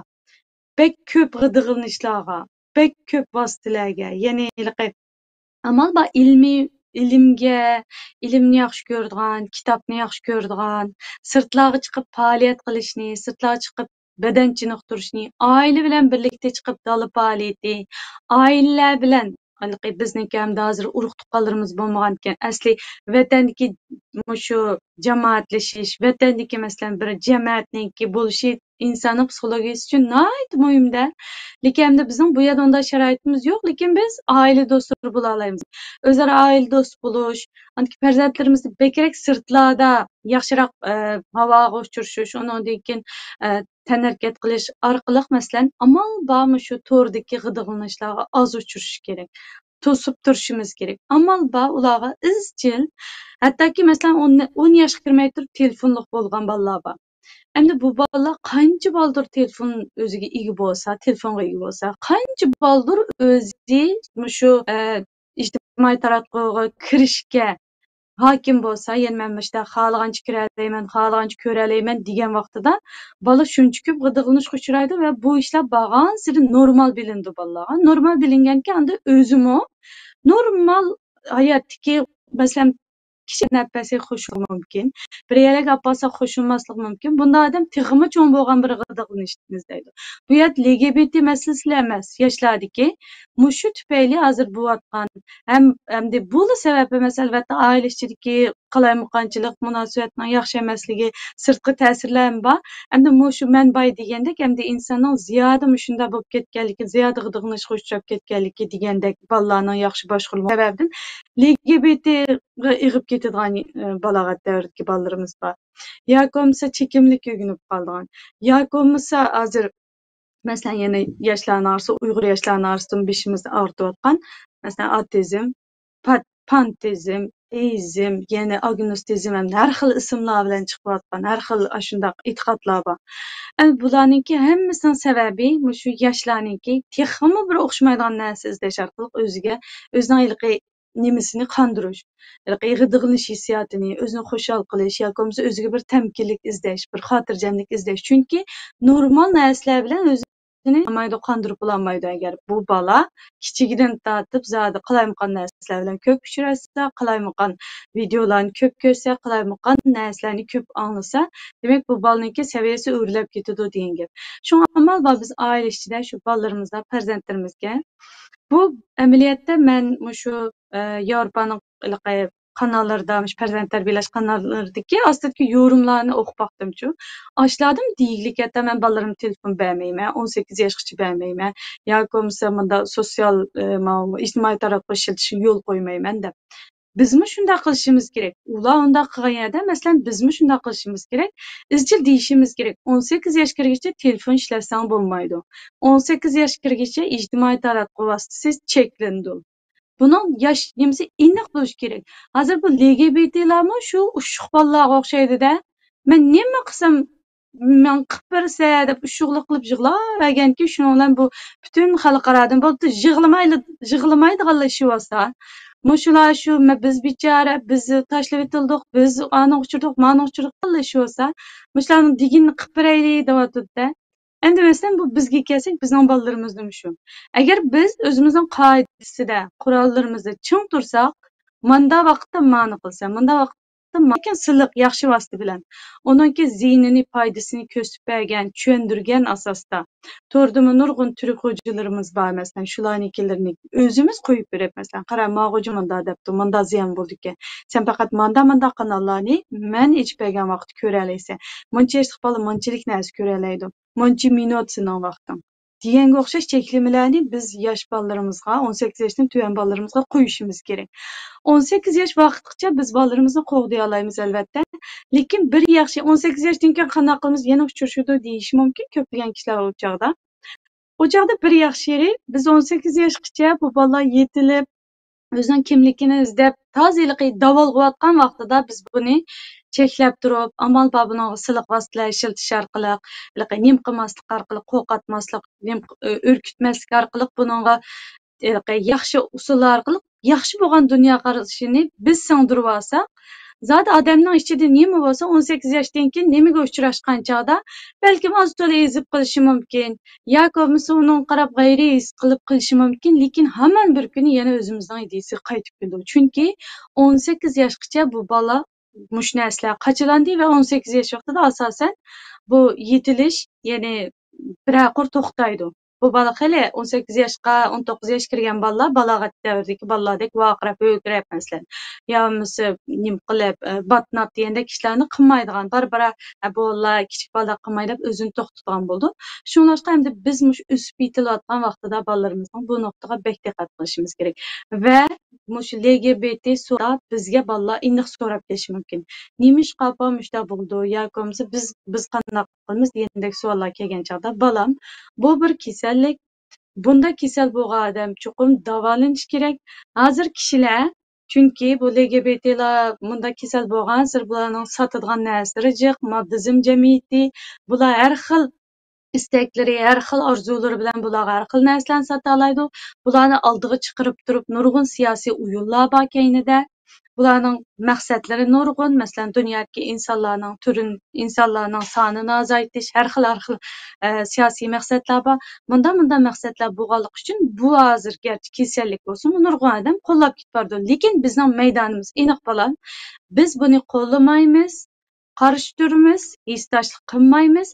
Ammo yenimizga kelsa, endi ishtirib urib nemish qilsan, bunda qilsa u bu demaymiz. Faqatlam buningga sen qara, sen kasalkansan, sen uqmabsan, masalan do'stlarimiz sinfdagilar ashta bo'lib qolsa, sen kasalkansan, sen bir psixologga borsang bo'lg'udak, yo psixiatristga borsang bo'lg'udak, sen shuni bir davolasang bo'lg'udak. İnşallah o'ngishib ketsan, sen normal yashasang, nima degan go'zal qara, nima qilsa bu hayotingda endi buni tanlasang 50 yil, 60 yil mushta jafoda yashamsan deb, hatto bizning bolalarimizni o'zimiz da'vatchi qilib tarbiyalasak bo'ldi inshaalloh. Xo'sh. Ko'pdan ko'p rahmat. Alloh razı olsun. Endi haqiqatan har ikki yilinglarniki mayli professorniki va sizning gapingizdan shuni his qildim endi payg'ambarimizning shu dinimizda haqiqatan agar inson o'zini bu natijaga bo'lgan musulmonlar jamiyatiga kelgan bo'lsa, haqiqat bilan to'ldirmasa, haq bilan to'ldirmasa agar u vaqtini, zihnini, hamma ishlarini shayton uning o'rnini darhol to'ldiradigan ming turli narsani chiqardi va bo'lgan bu insoniyatni yo'qotish uchun kurash qilayotgan, tirishayotgan bu kuchlarni buni eng fursat bilib buni o'ynayotdi hamda bu jamiyatni buzish uchun.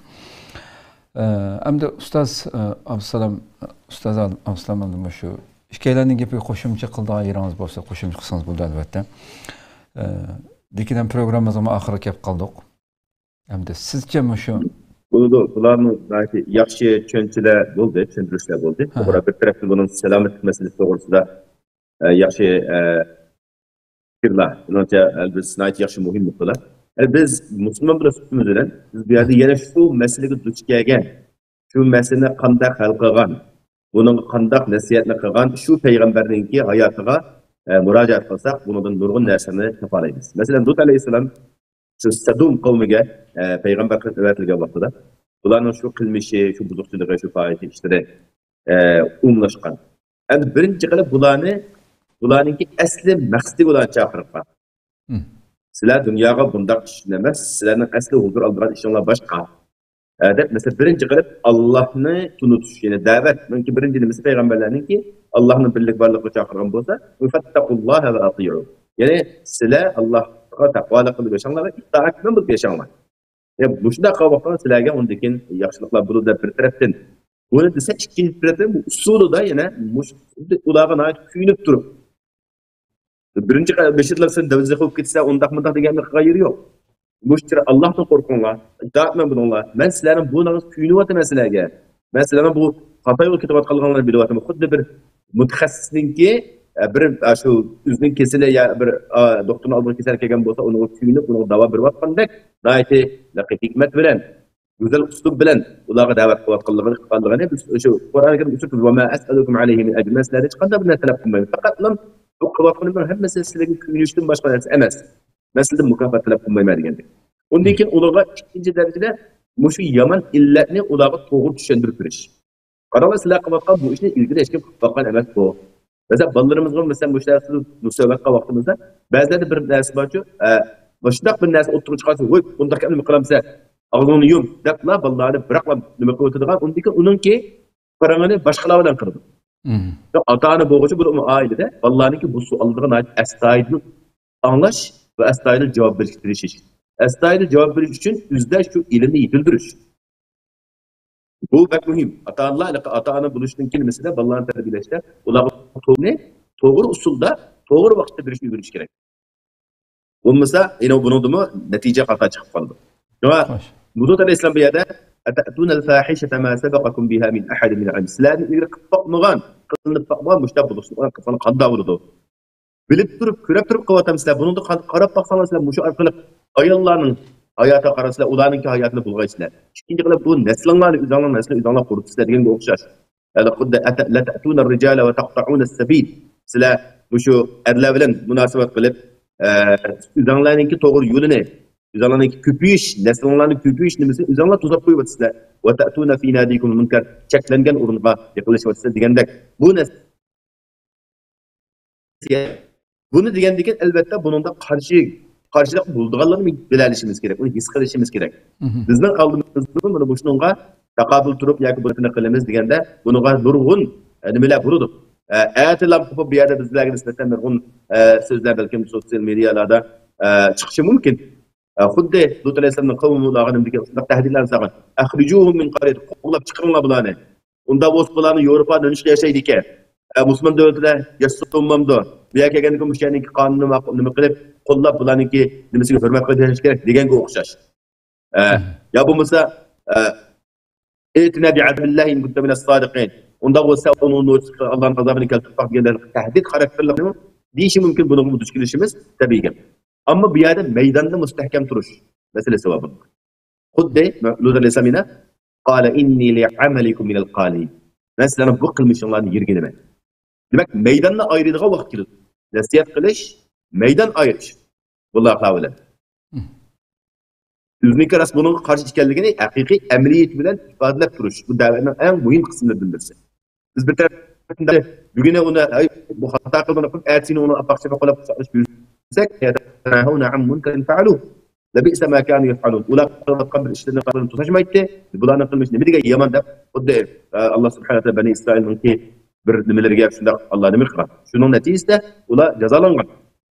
Demak bu yerda o'sha bulayotgan yomon ishni yerganishlik, ishdan yerganishlik ish deb qo'rqmasdan, tavrinmasdan deyish bu bak muhim. Endi shu nuqtalarni besib o'tgan vaqtida albatta uning natijasini Alloh topshirdi. To'g'ri, hozir shunday bir hujum uchrayotimiz buni o'zgartirmaymiz. So'nggi misolni shu qissaga qaraydigan bo'lsak, Alloh subhanahu va taolo shu qavmning, shu millatning o'zgarmaydiganligini bilamdi, albatta biladi. Lekin nima uchun Allohning payg'ambar u payg'ambarning shu nachilla hayoti yerda oxirsida ularningki boradigan eng oxirgi nimasi natijasi bitti, halok qilinishdi.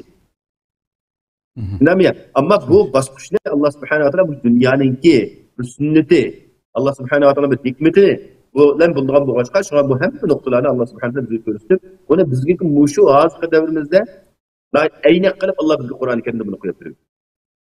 Yani 9 tane surede Allah subhanahu wa ta'ala bayan kıldı da Aleyhisselam'ın bunu düşünüşümüz gerek. Hatta ki bazıları burmulap bulanın kendimizi limitte birbirine besim kılattı, şunun için olağımızda boğan, öz ihtiyarlarım olsun bunu da diyenge okşaş, sepsine kılıp bazılar şu ayetlerini suyu istimal kılıdığın, hata etnimi kılıdığın aşağı bir düşmanlarımı meydana çıkılığın. Ama Peygamberlerin ki şu usulü davet kılışı bu bulup mu? Bu şu dini sahada okuyan ustazlarımız. Ya her kaç sahada özününki dairesinde alim degen nime degende her birisi özü bilgen ilimni şu noktaya merkezleştirip hizmet kılsa elbette bununki faydası bulunur. Hiç kandak neticesi bombeli degende mi en aklı çoğun fayda nime degende biz özümüzün imanını kodap yaşayan bulunuz. Özümüzün kimliğini kodap yaşayan bulunuz. Ve özümüzden milletine bundak bir illetlerinki buluşuğa bizden razı bulmaydığı bilip halkımızı düşündürüp yaşayışımız bak mühim. Xuddi biz ballarımızga vatanimizning ozodlik haqida gap qilamiz. Ammo pok nima desa, buning qarshi bundan 75 yil nima qilingan, ozod bo'lgan, hur yashagan shu tariximizni asl yashaymiz. Şunun bilan bu biz uchun nima bo'ladi? Chunki biz Qur'oni Karim bizniki yetakchimiz, yo'limiz, hidoyatimiz. Buni shunday bir axloq nimasiga, shunday fojiali duch kelgan vaqtimizda buni o'zimizni Qur'onga qilib, hamma sohadagi mutaxassislardan, ilmlardan foydalangan asosda biz bu harakatni ilib berishimiz kerak, ammo to'xtab qolmaslik kerak. Bunun har xil shakllari bo'lishi mumkin. Taxmini nima qiladigan, kishilarni qoyil qiladigan. Albatta buning biz o'zimiz qanchalik tirishsak shunga loyiq Alloh subhanahu va taolo natija beradi degan umiddaman. Xo'sh. Ko'pdan ko'p rahmat, Alloh razı olsun. Mencha boshqa temalar agarda oxirida gaplar bo'lsa, qo'shilgan, qo'shimcha qiladigan bir 2 minutdan gap qilsanglar mayli, programmani o'shada bir oxirlashtirsak. Chunki men buning ichiga kirsam, yana savol chiqarsam bir muncha uzrab ketdik. Hatto bu maxluqlarni o'ttirib qo'ygan puchak safsatlarning hammasi birdan-bir tushiritilgan boshqa nurg'un tadqiqotlar tarafidan uni qo'llayotganlarning hech qanday bir jing'ol o'tirmaydigan narsa ekanligini isbotlagan minglarcha narsa bor ekan. Buni ayrim so'rab, yana programmani uzatishdan mencha bekma hojat yo'q deb qarayman. Agarda oxirida qo'shimcha qiladigan gap bo'lmasa, biz oxirlashtiramiz. Xo'sh.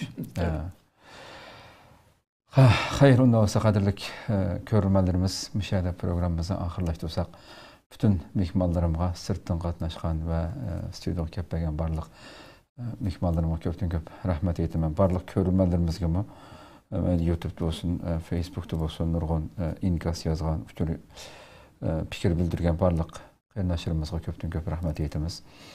Haqiqatan intayin zil bir tema, musulmon bo'lish sifatimiz bilan Uyg'ur xalqi tarixdan buyon bu zil masalaga qanchalik sazgur qaraganligini, ammo bugungi bu bo'ronchab qulluq insoniyatni har tarafdan yo'ldan chiqarish urinishlariga nisbatan buningga sazgur qarab butun ota-onalar, jamiyat va muhojiratdagi xalqimiz umumiy shaklda oildan tortib millatning g'amini butun ta cho'ng tashkilotlarimizgacha millatning har sohasida uchirishi mumkin bo'lgan g'arbda bakrakdi himbak Turkiya ham shunga kirib turgan millatda farzandlarimizni qo'g'dash uchun bu har xil buzuq iqimlardan sog'lom holatda saqlab qolish uchun ustimizga tushirgan har sohadagi kishilarning gadiniga tushirgan qancha ig'ir vazifa borligini bu ustozlarning so'zlaridan bugungi suhbatdan texmi chunqur his qildik deb o'ylayman. Haqiqatan shuning uchun buningga ko'ra harakat qilishimiz, oldini olish tadbirlarini chuqur qilishimiz kerak. Rabbim buningga o'xshash buzuq fikrlarni nomus qilmasdan bazaga soladigan darajaga boradigan shaklda insonning o'z aqlini, vijdonini, hamma narsani yo'qotadigan bir ahvolga kelib qilishdan Rabbimiz saqlasin. Hammamizni saqlab qolsin dunyoning har qanday joyda yashayotgan xalqimizni, vatan ichidagi xalqimizni ham Rabbim o'z panohida saqlasin deb tilaymiz. Alloh subhanahu va taolo umr bersa, yana bir qatim suhbatda ko'rishguncha omon bo'linglar. Assalomu alaykum va rahmatullohi taala va barakatuh.